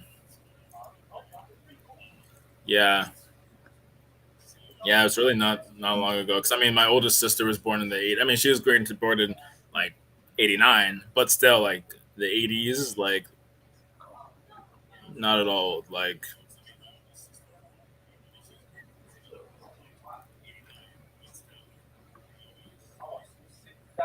so, I'm glad that y'all brought that up because I completely didn't even think of that. And I'm trying to think of like other. I mean, there's so many movements that get put in the news for not the best reasons. Like you hear about the Black Israelites, the Hebrews, and some of their controversies.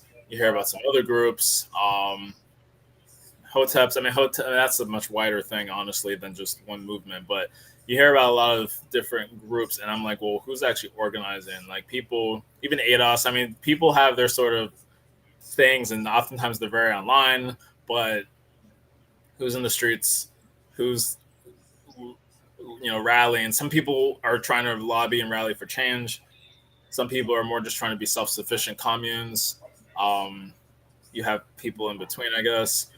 You have some people who maybe aren't even trying to be high profile, but they're just doing their own for them, buying back the block. I don't know. I think it's become just very individual, and people do what they want for them. But I don't see a lot of like large scale. I mean, even the NAACP. I mean, they exist, but like I don't know how much power they exactly wield. Um, Um, y- yeah, I don't know. Because I haven't really heard much about the NAACP in quite a while.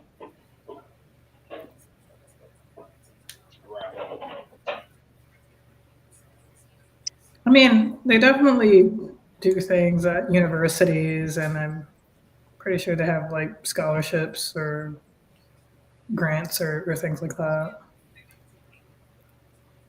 which is fantastic for sure. Other than that, I am not. I don't know. I can't really speak on this because I'm not like you know going to local political meetings. Usually you would see like representatives from the groups like that if you were to go to like a young or something like that, or like your counties or your cities like Democrat or I don't know whatever political affiliation. But yeah, I don't know.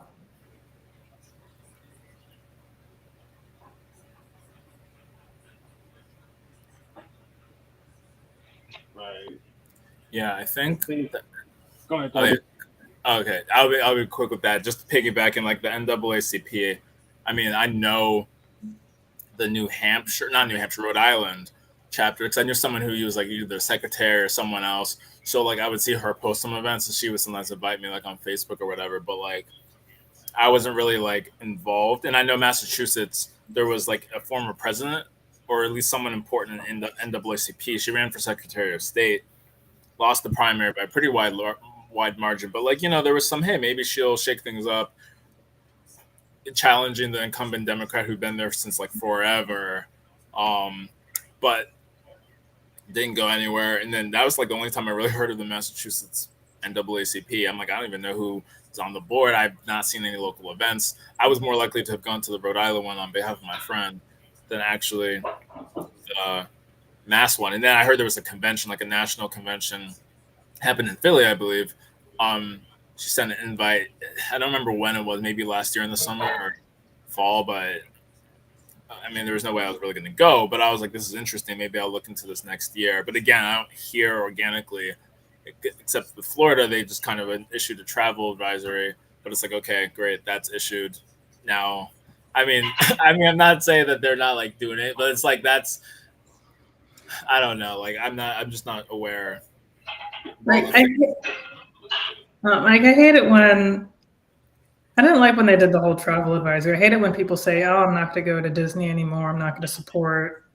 I'm not going to travel to Florida." It's like, no, please come here still because there are Black people, there are queer people, there are gay people, there are trans people who work here, who work in these fields, who still need to get paid. Like we require tourism. Like we need tourism. We need the tourism dollars a lot to fund this state. It's one of the reasons why we don't have a state tax. So yes, like you're not helping. Like you are not helping when you do that. That's like it's like I understand, I get it, but we are the third largest state, like in terms of population. That's like like would you like just stop going to New York? Like what was it like a couple of days ago a Black gay man was murdered because he was voguing at a gas station or just somewhere out in public. I can't remember where he was. Probably not a gas station. This is New York. But he was voguing, and there was like just like a group of men who were just not liking that. He was just being himself in public. Happily, freely himself in public, and they just killed him. And that was in New York, but you don't hear anybody like I'm hoping there's like protests or something going on, or I didn't really see anything on Twitter or whatever it's being called today. And if any of you know, like Elon changed the name of Twitter to X. Kind of. But I don't know. Maybe there should be and then apparently, which I think was also in New York, which I didn't. I only heard this from somebody who's like big on TikTok, but she posts on like Instagram and Twitter. Fortunately, because I don't use TikTok. But apparently, um, there was a cisgender woman who got killed because this man who killed her thought she was trans. Mm, I did hear that. Yeah. I don't know. I don't know if people are marching or protesting for her, but that was, if I'm not mistaken, also in New York. Um, but y'all are still traveling to New York, though. Granted, yeah, I understand that like it's because of the laws that are being passed and like the very controversial legislation. I got your point. Yeah. Like so, like I get like that there was like that difference, but I don't know. Like crazy things are happening that happen everywhere, but like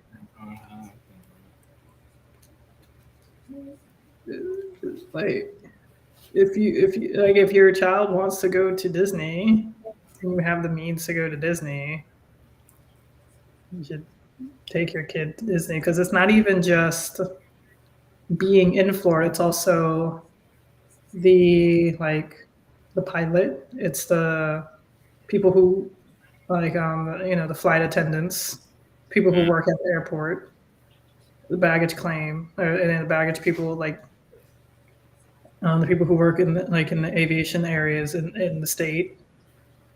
It's your Uber driver. It's the people who work in the hotels. It's like if you want to travel somewhere in Florida, then maybe, and if you want to really support, maybe travel to Broward County, go to Fort Lauderdale Beach because Broward County is 1/3 Black. It's about 30% Black, but in the state of Florida itself is very diverse, especially in the metropolitan areas like Orlando, Tampa, St. Pete, kind of, Fort Lauderdale, Miami, Palm Beach. Well, not Palm Beach, but West Palm Beach, at least Palm Beach County. Well, not the entire county. The entire county, I think, is bigger than Rhode Island, but yeah, and driving past Palm Beach County takes an entire hour to get out of that county. I believe marches are a waste of time in general. I'd rather everyone voted. Well, marches are to bring awareness. Marches are to bring awareness to it. The focus is on Florida to terrify people of DeSantis. No one pays attention to any other state. Yeah, and I know that the state of Florida has, I forget what it's called, but there's a thing where our news is allowed to be kind of spread throughout the country. So you don't really hear about what's going on in Nebraska unless it's massively it gets caught on camera. It's massively tragic, but I don't know. I firmly believe that Florida isn't really crazier than any other state, really. I think it might be due to weather because we are closer to the equator. We are the most southern state. So, and heat definitely doesn't have an effect on people and definitely causes anger because every year, especially during the summer, it just gets crazier out there, especially in Florida because we are closer to the equator. I agree. Mississippi. Yes. And I try not agree to. with this. Yes. They're in very bad shape. I think Mississippi was. I don't know if it went through. I don't even know what has even happened with that, but they were pretty much trying to wipe away any kind of Black representation in the state. And I think it was Jackson County or something. And they were trying to I forgot what they were trying to do, but it was just insane. The school board, right? Or they were trying to take over they were either trying to take over the school system or take over the government, like the government. The government. I do remember seeing something in the last few weeks that they were trying to sort of appoint. It may have been even like a court. I think it was the courts. That was it. It was like something with the courts. They were trying to appoint like judges or something that were from the state instead of the locally elected. And so, yeah, it basically would have been the sort of takeover. Um, I completely forgot about that. I mean, yeah, Mississippi. Like, I have hope for Alabama. Like, and I'm not trying to be too like elitist or anything. Like, it's really about the systems that suck. Um, and so like Alabama had some glimmers of hope when it comes to the systems and something. Like, Mississippi actually gave a lot of hope because they legalized weed, like medicinal marijuana, by a huge margin, like 75% or something, or 66%. And then the Supreme Court overturned it, and then they also got rid of the ballot initiative that led to it. And it's like, how do you suck that much? And like, again, the people are great. They're doing what they put the initiative there. They voted. I'm sure they're organizing and doing what they're doing, even with the water crisis or the I don't know if it's exactly a water crisis, but there was a crisis happening in Mississippi. I think it was water, yeah. And so it's just like with all of that, people are resilient, but leaders suck. They always do. Um, Hmm. and I don't know if someone's getting indicted. I know Brett Favre, or however you say his name. I don't even know who it Favre. is. Favre. See, I know that's how it's you know. spelled like Favre, but it's pronounced Favre. Favre. And it's just like, yo, it's just it's crazy. There's something in the comment that I was about to go back to. One question I think I had was about the localization. Um, Chad, yes, Mhm. yes. At least Alabama will get new congressional districts. Well, we'll see it because the governor just said I don't care and just violated the Supreme Court order again, but it's fine. Um, when it comes to Chad, you were saying localization has been a sweet trap. That cause I think that was back when referring to like when we're talking about NAACP, and so is that kind of saying that like people will sort of like coalesce with different groups, and they're not sort of like actually meeting the needs of the people because they're more so just like brokering power with like individual groups, or maybe I'm completely misreading. Um, but that What do was one you? thing. Chad had said something back at 53. I think it was like I guess 10:53. Um,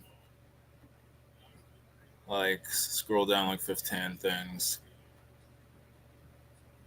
maybe 13. And I think Rocky shortly below that.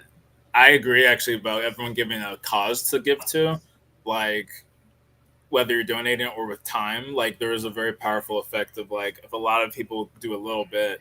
And of course, we can go back to the 2020 campaign. I mean, there was like the grant for local sort of like being able to get certain money that you can donate to nonprofits or certain orgs. And then also with time, I mean, time banking is a little wonky, but even the idea that you could get rewarded or at least incentivized to organize with certain groups, know who your local chapter is, like you said, Amara. Like I think it would be good to know well who is the local NAACP and some things like that, just to kind of see and be connected and see what existing infrastructure is there, what do people do, and how can they sort of like I don't know, how can people like us maybe get involved? Should we get involved?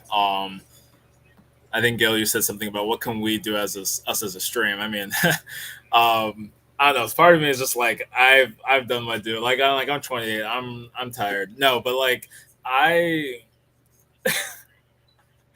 I don't know. Like people have so many different ideas of what needs to be done, and you know, again, it's hard to sort of come around one big consensus. Um, Yeah. but yeah, if a lot of people can give a little bit, whether you're sort of given money that you can sort of give, or I mean, like even when you're in high school, you do community service hours and things like that. And I mean, people do cleanups. I know Maryland, the Chesapeake Bay was terribly polluted, and that was a whole big focus. And a lot of people did that with school. So like, I think at some point when the consciousness is highlighted, people get involved in certain things young. Um, street cleanups and different things. I mean, even that just makes a tangible difference. And so when people kind of get involved with certain causes young, and hopefully like it won't be seen as too political or whatever, then it becomes easier to do it later through life. Like you're given the means to do it. Sometimes you have to for certain requirements, or you're at least incentivized in some positive way to do it. I don't know. I'm just saying things, but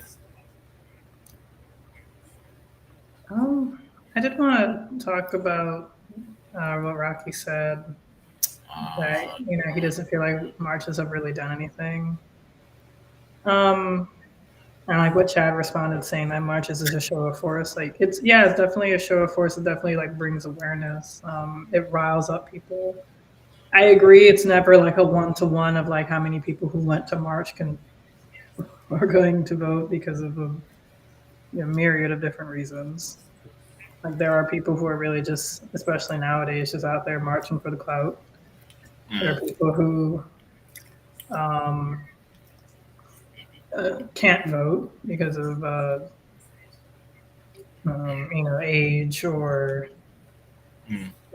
like not being registered, or for never getting like their naturalization papers and becoming a citizen and things like that. So, and then there are just people who, but yeah, like, so it's never like a 1-to-1 thing. I agree, Chad. Any political action is good if it ramps up involvement. Like if even like let's say like 100,000 people were to march for a particular movement, like if 1/3 of them went to vote, that's 33,000 people. I know I've mentioned this on the stream before, but that would have been enough to elect Andrew Gillum over Ron DeSantis back in 2018. And there were 100,000 registered Democrats in Broward County alone that did not vote in that election. If there was some kind of massive, I guarantee if there was if the BLM George Floyd marches were that year, I guarantee that a lot more people would have been more amped up to vote and amped up to register to vote, because there are still like a lot of people who, I don't know, just don't vote for reasons that I still can't figure out. Like I understand like you work, every day out of the week, 12 hours a day. Like if you have like very demanding, and also if you're like a parent on top of that, I get it. You have like absolutely no help in the matter, and no one's helping you to get like a mail-in ballot, and like I get that. Like sometimes not everybody's 24 hours in the day look the same. But if you are like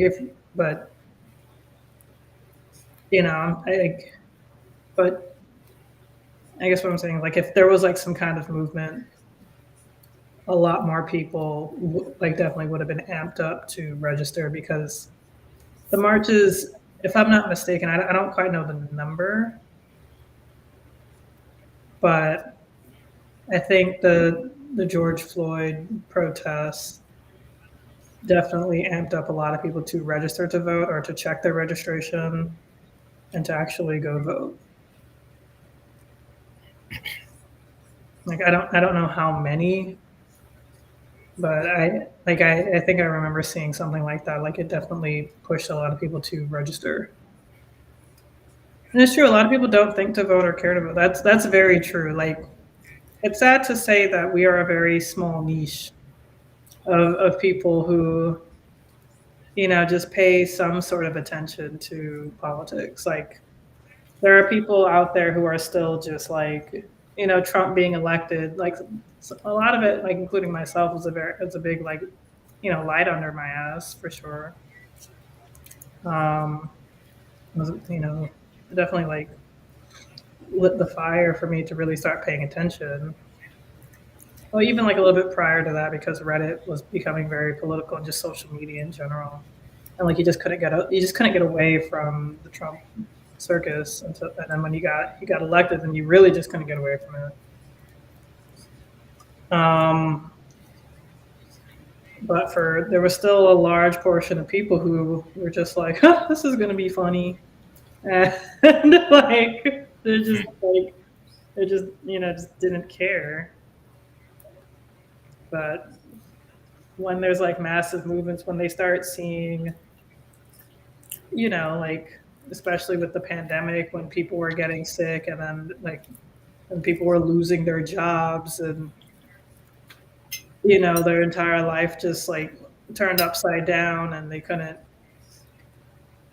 they just, then they're like looking at and like you're just sitting here constantly watching the news to see like what is going on with this pandemic. This is insane. I'm working from home.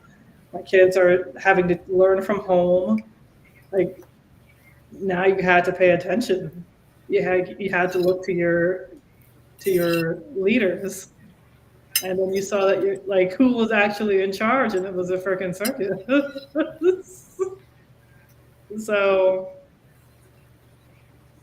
yeah, I do think people are caring more. I do think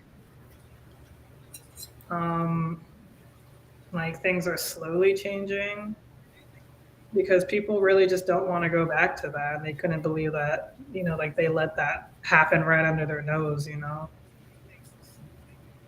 pessimist, for example, to me, Bernie's campaign had a ton of ramp up and involvement, yet none of his platform has become reality on that. So the ramp up that you see versus the ramp up that, other people see, like I think it was like definitely Hillary, Bernie, Trump. I guess the 2015, 2016 year. Even with 2020, with like Biden being the nominee, granted, yeah, there's definitely like, the Democrats are, party is definitely pushing Biden and pushing, but like, with what happened with Trump, it just kind of seems like, literally anything could happen. Democrats not so much, but still can be because like he, elected locally, some more so radical people, or younger people, like especially in Florida, with what's it, Max Frost, I think, the Gen Z dude. But I can't remember what I was trying to.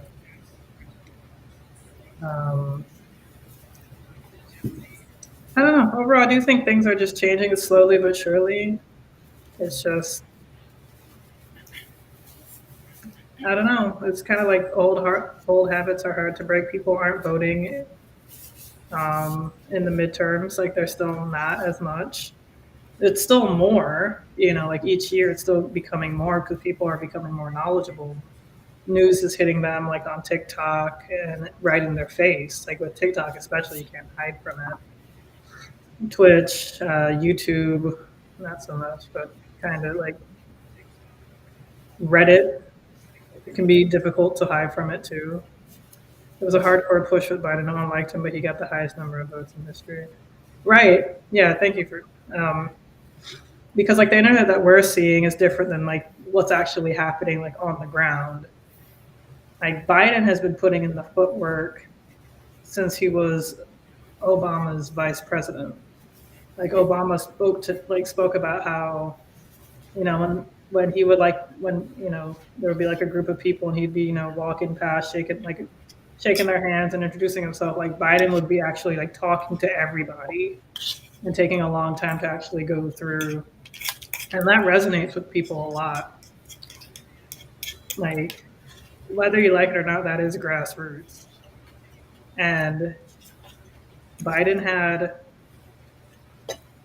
decades of an edge over a lot of people. So if I am, a scrappy little kid, an 18, 19, 20-year-old, and I'm like, oh, I want to vote for Bernie, and then my mom or my grandma, says like, oh, Biden spoke to me directly. I'm voting for Biden. Like we think that like the things that you see online and like the viral posts and things, it's like that's all great and all, but nothing speaks more than like a personal meeting. Um, that's why I always say stories, like stories speak louder than numbers. Stories mean more than numbers because like if Biden spoke to your aunt and your aunt told you about this, you're like, holy crap, I know my aunt. I don't know Bernie Sanders. My sister has gotten a book signed by him. Like, that's true. My mom talking about Bernie, like my mom or aunt meeting Biden is not true to my knowledge. But that's definitely going to mean something, like, because it just seems a lot more personal. Granted, like, even though I've met Yang, well, no, I didn't meet him while he was running, though. Like, this was after. I think he was probably running for mayor or like after he had dropped out of the race, though. Yeah, so I'm sure if I had met him, you know, and I took a picture with him, then like my family probably would have. I want to say they would have voted for him, but they would have like definitely asked questions and been like very curious. Like they were already curious with my involvement, but they weren't that curious because a lot of my like I don't know, mainly my brothers aren't really like that. Don't really care that much about politics. My sister's a little bit more so. They pay attention. I see it as factions and the movers and shakers within those factions driving voting behaviors. The establishment of political infrastructure actually gets people to the polls. Biden had that, the others didn't. True. Biden had decades of connections. He also had Barack Obama's, like, had that connection. Like these are things that may seem small to others, but it's actually very, very huge. Chad and media. I think Chad is talking more so about the primaries because you couldn't just vote blue no matter who won in the primaries because your whole sheet would have been blue. At least in my state because we have closed primaries.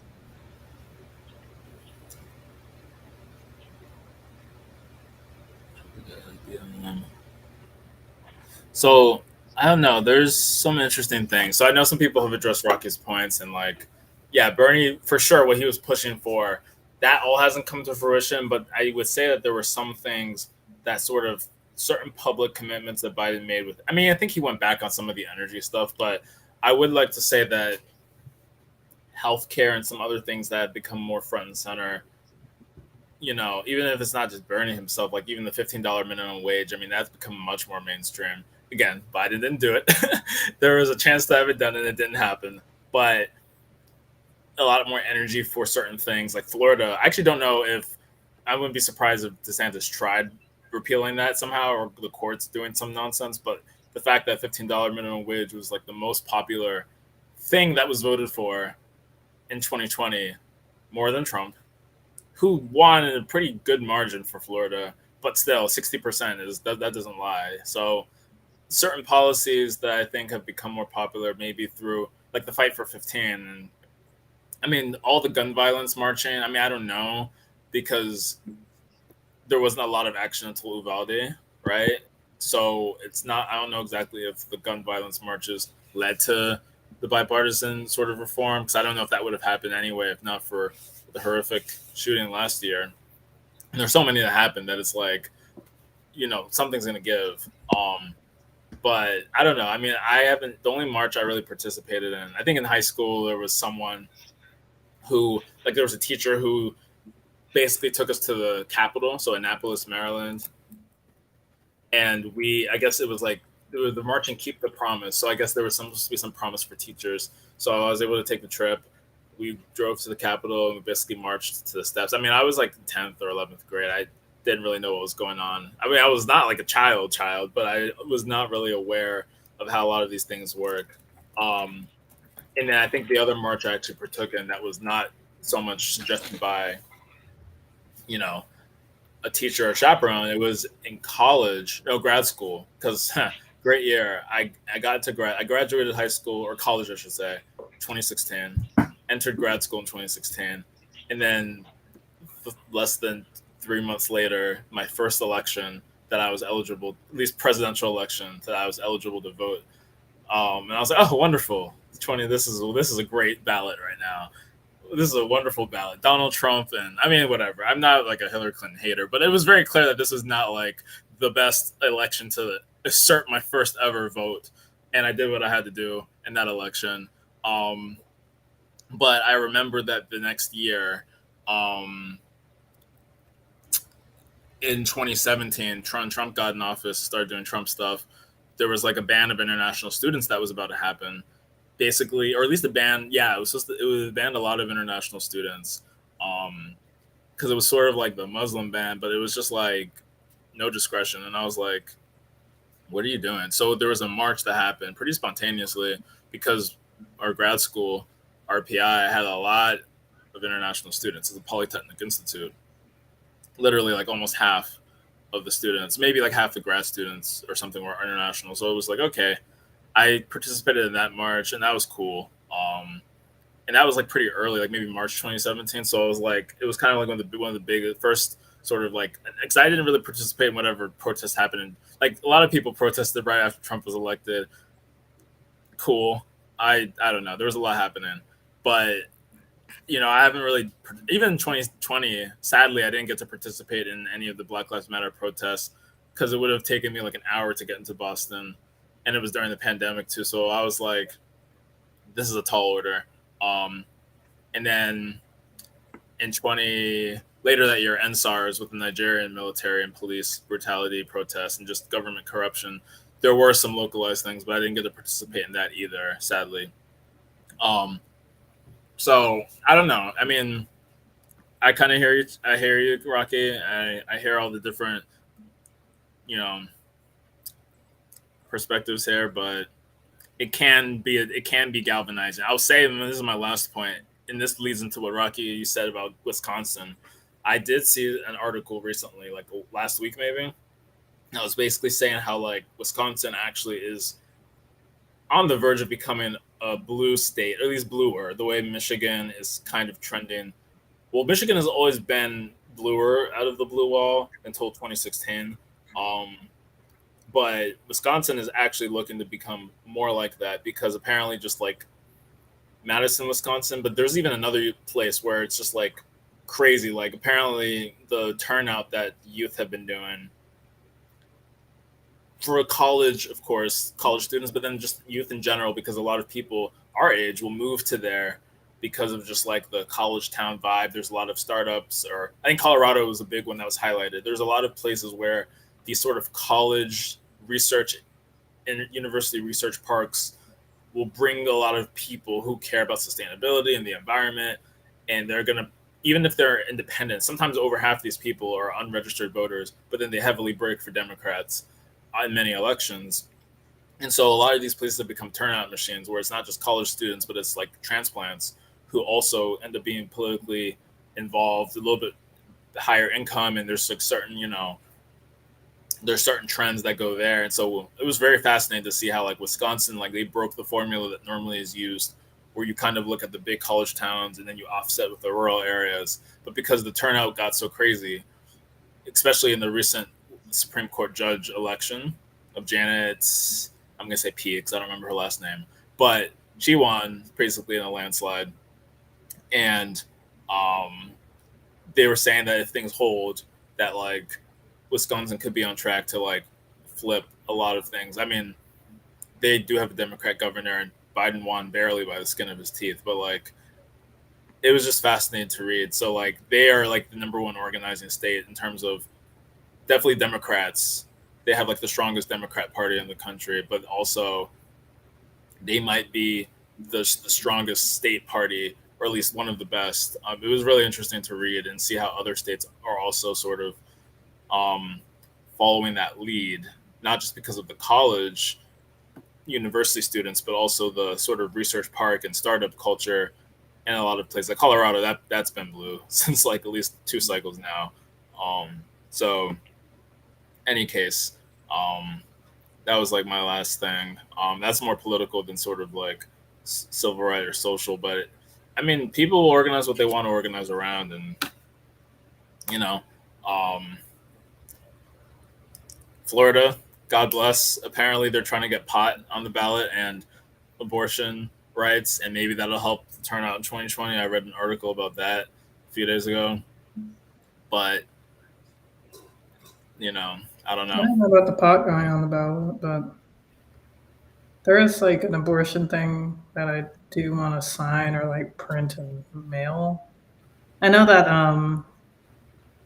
you remember Jen from Generation, like the woman who was Humanity Forward from South Florida. Like apparently that's like a place I could send my information, like my information to get abortion back on the ballot. Mm, But only voters who still love that candidate, the MAGA people, they're like the band that. Yeah, yeah, Rocky. I was gonna say when you mentioned like how the Dems don't have a goal, um, and I was like thinking like Republicans don't really have a goal either.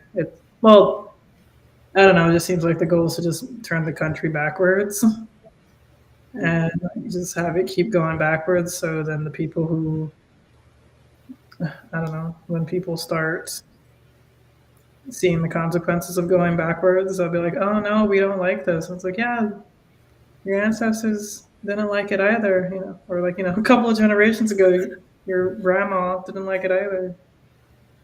That's why they Mhm. worked and voted to change it. Right, right. I think You know, no. Go ahead, because I lost my. I actually don't even remember what I was gonna say. well, the thing is, like, with the Republican Party, they did actually have one goal, had a collective one goal, which was to repeal, um, oh, what was that? Roe v. Wade. That was their main goal, and they campaigned the stew out of that. They campaigned against it because of the fact it was a common theme. You think of all of the emails that went out. You think of all the literature, all of the congressional representatives, the senators that were backing them as far as saying we need to get rid of Roe v. Wade. They campaigned for years, Mm. and even then, they did it in a way where it wasn't necessarily like national attention. It was more so we're going to build up this big snowball effect, and when it's time to unleash it, it's going to accomplish the very same thing we wanted to be done for anyways. And so now that you have this common goal in mind, and you have people who are willing to not only support it by sending money, by um, canvassing this, that, and the third, you get elected officials who are willing to stand behind you and to work with you to get it done. And once they've been put into office, been put into place, it was a game changer. It was like no big deal. Like, let's go ahead, let's get this done. And, and then you see after the aftermath of it, you see the Democrats are saying like, oh, we got to, get Roe v. Wade. Like, no, you should have been making sure that it was put in a place where it wouldn't be overturned. You should have been doing the work years ago. Now you're pretty much running backwards to try to put something back, and now it's like it's not necessarily going to work. It's not, and so you got caught literally with the pants between your legs, and you got caught slipping. For the lack of better words, you got caught slipping, and again, it just goes to show that it really does depend upon what's really at stake, what's the real goal, what's the real agenda, and what needs to be done to allow that goal, to allow that agenda to be made public, lack of better words.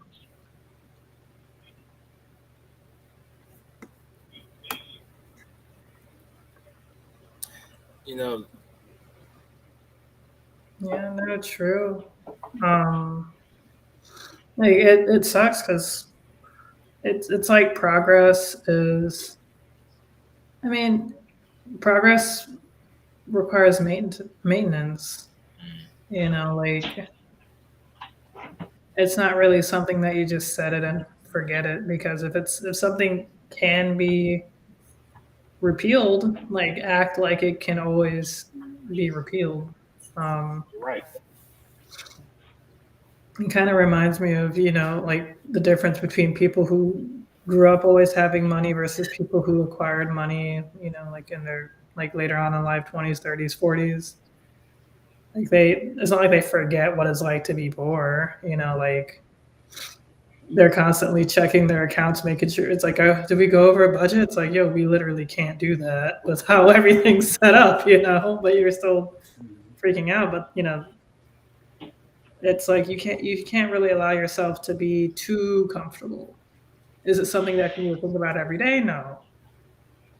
It is something that you can think, especially during election time, and you know, pay attention, keep your ears to the streets, but don't let it take over and consume your life, unless that's like your passion, and you want to like do that. But reciprocity. No. But yeah, um, yeah. At the end of the day, it's we have to we have to carry the torch of the people before us, and we have to pass on the torch to the people after us, because I think when we think of progress, we think of it as something for us right now. When it's you have to think about it for your children and your grandchildren, or your nieces and your grandnieces and your grandnephews and your great, you got to think about it for the future. Whenever I go and vote, I don't do I think about myself a little bit? Yeah, but I mainly think about, the people in my family who can't vote. Um, yeah, for sure. I think about the people who can't vote, but when I go to vote, I kind of vote out of spite. That's kind of my little joy. Um, because I feel like whenever I'm voting, I'm at the ballot box, like I am like I have the same level of a voice as pretty much anybody else in the nation. Kind of. I understand like there's levels to it, but everybody gets one vote. Like granted, like my voice and my influence can't spread as far as Elon Musk, but Elon only gets one vote. If he's, yeah, I think he's, and I only get one vote. And my vote kind of matters a little bit more because I think he lives in California. I think he talks about a lot about Texas, but I think he lives in California. That's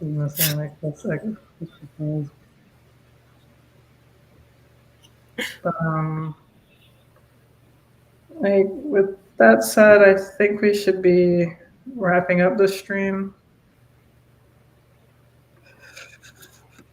No, Rod? oh, you're It's to the comment this person made. Yeah, I'm not sure what were Yeah, you talking about, Toby? It's like I think about it for someone's sister. Like, what do you mean? Like a kind of I don't know. I guess because you're thinking about it for our children, our grandchildren, or Oh, gotcha. something wholesome, and I'm like, oh, I'm thinking about it for someone's sister instead of somebody's daughter. Yeah. I feel like the sister thing is never gonna. It's gonna be like a forever running joke, like the fridge at this point. Yeah. Yeah. Like someone's sister. That's funny. Again, that man. The mansion thing is interesting. I mean, yeah, we do have to wrap up, but like, yeah, that whole thing is like a hot mess because there's so much power that's given to that, right? And I know someone made a comment. It was, Bernie's previous campaign manager, Bree, who was saying like, you could have. This was before she was even a co-host on The Hill, but she was kind of giving like an interview where she was saying that you could see sort of like this power, the way that Manchin has this power. Bernie could also yield it, or other progressive. I mean, you have Ed Markey and other people who, I mean, are pretty progressive in their policies, no joke. But then, where's the power? And where's the leverage? And so you don't really see a lot of accountability. Like I think the Ukraine war thing, where it's just like, they want all the kind of progressives in the Congress want to do is like, hey, let's have a letter, try to like get to a peace deal, and that was seen as a sort of like, oh my God, you're enabling the Russians. It's like, wait, what? Like, I think everyone wants to get to a peace deal, but the fact that even that kind of progressive view of sort of just like, let's really try to negotiate for peace, that was like something they had to walk back. I mean, that's one thing. I don't know if that's, Chad, one thing you were thinking of in particular. I know people have very different views on Ukraine and everything, but there are some things where it's just like, yeah, you have to walk on these eggshells. And again, you can separate criticism of Israel from like criticism of Jewish people. And even that is something that people have had to sort of like be very careful, be like not as firm of in terms of like, should we have alliances with certain countries that treat their citizens a certain way, and we're helping fund their military and all that. And those are very valid questions to ask. But then it's like, you do kind of end up having this sort of like self-censorship, or like, there's a lot more brashness on the other side. I mean, not necessarily a good thing, right? Because people are embarrassing themselves on the regular. You can think about some of the most bombastic personalities on the right who've done very embarrassing things, but like, there was at least some kind of like, go get him. Even like the whole thing with like the speaker vote, while that was not necessarily the most graceful display, you got real concessions out of it. And it's like, well, that's apparently how democracy works. You get concessions and committee seats when you actually use leverage. Who would have thought? Yeah, the thing with Ukraine, I mean, I've had to look a lot into a lot of different things, but I think the letter that they sent seemed pretty tame. At least that was like my kind of takeaway, was that it seemed like relatively tame in terms of what their ask was. And then there was so much backlash to even that. Now, some people may have thought that ask was too much, but it didn't seem too radical. But I mean, I respect that people have different opinions on it. I'm not an expert at all when it comes to Ukraine, but yeah, the making everyone happy thing is definitely a very real deal.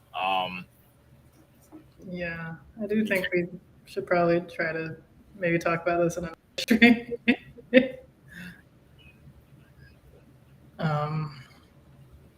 But yeah, I do think we need to wrap up though. I don't know where Ron is. I guess the connection. Yeah, I thought he was going to come back on, but Yeah. I'm not sure. Yeah. We'll probably see him in a second. ADHD, hilarious. But yeah, as always, we love you all. Thank you all so much for coming out. We will be back on August 15th.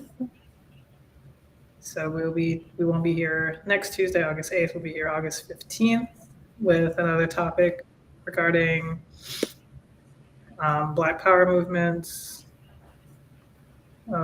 And Ron's here. He's back. We're just wrapping up Ron, letting them know that we're going to be back on August 15th because this is the first month that we're going to every other Tuesday. So we hope that you all have a great, fantastic, wonderful, lovely 2 weeks. Mm-hmm. And we can't wait to see y'all August 15th because, oh yeah, this month is incredibly awesome because we will be having 4 streams because we'll be streaming August 28th, which is a Monday, with President Manny and Little Faith, if you've seen them in the Discord. So we'll be streaming them. Gotta figure out a time. I was assuming it would be like in the evening, like 8 or 9 or so. Mm-hmm. And then we'll stream that Tuesday, which is the 30th. So yeah, you'll be seeing us 2 days in a row at the end of the month. So not too bad. I understand that it's a little hard that we're going bi-weekly, but trust us, it's for the better. Yes. And with that said, we love y'all. We miss y'all already. And, definitely hang out with us and chat with us in the Discord. And it'll be like we never left. Right. Yes. Right. We'll be back on the 15th. So, good night, everyone. Ah, look at that. Yes. I love that. Yes. See. Ooh, yes, see, indeed. Yes. Because I'm like, I can read it, but I can't exactly. My Spanish is so rusty that I can't respond. And I was like saying like no 8 de agosto, pero Yeah. 15 de agosto. I do And need happy to work. birthday to Elle in advance. Yeah, thank you. My birthday is next week. Feliz cumpleaños. And with that said, good night, y'all. We love y'all, and we'll see Good y'all night. 15 de agosto.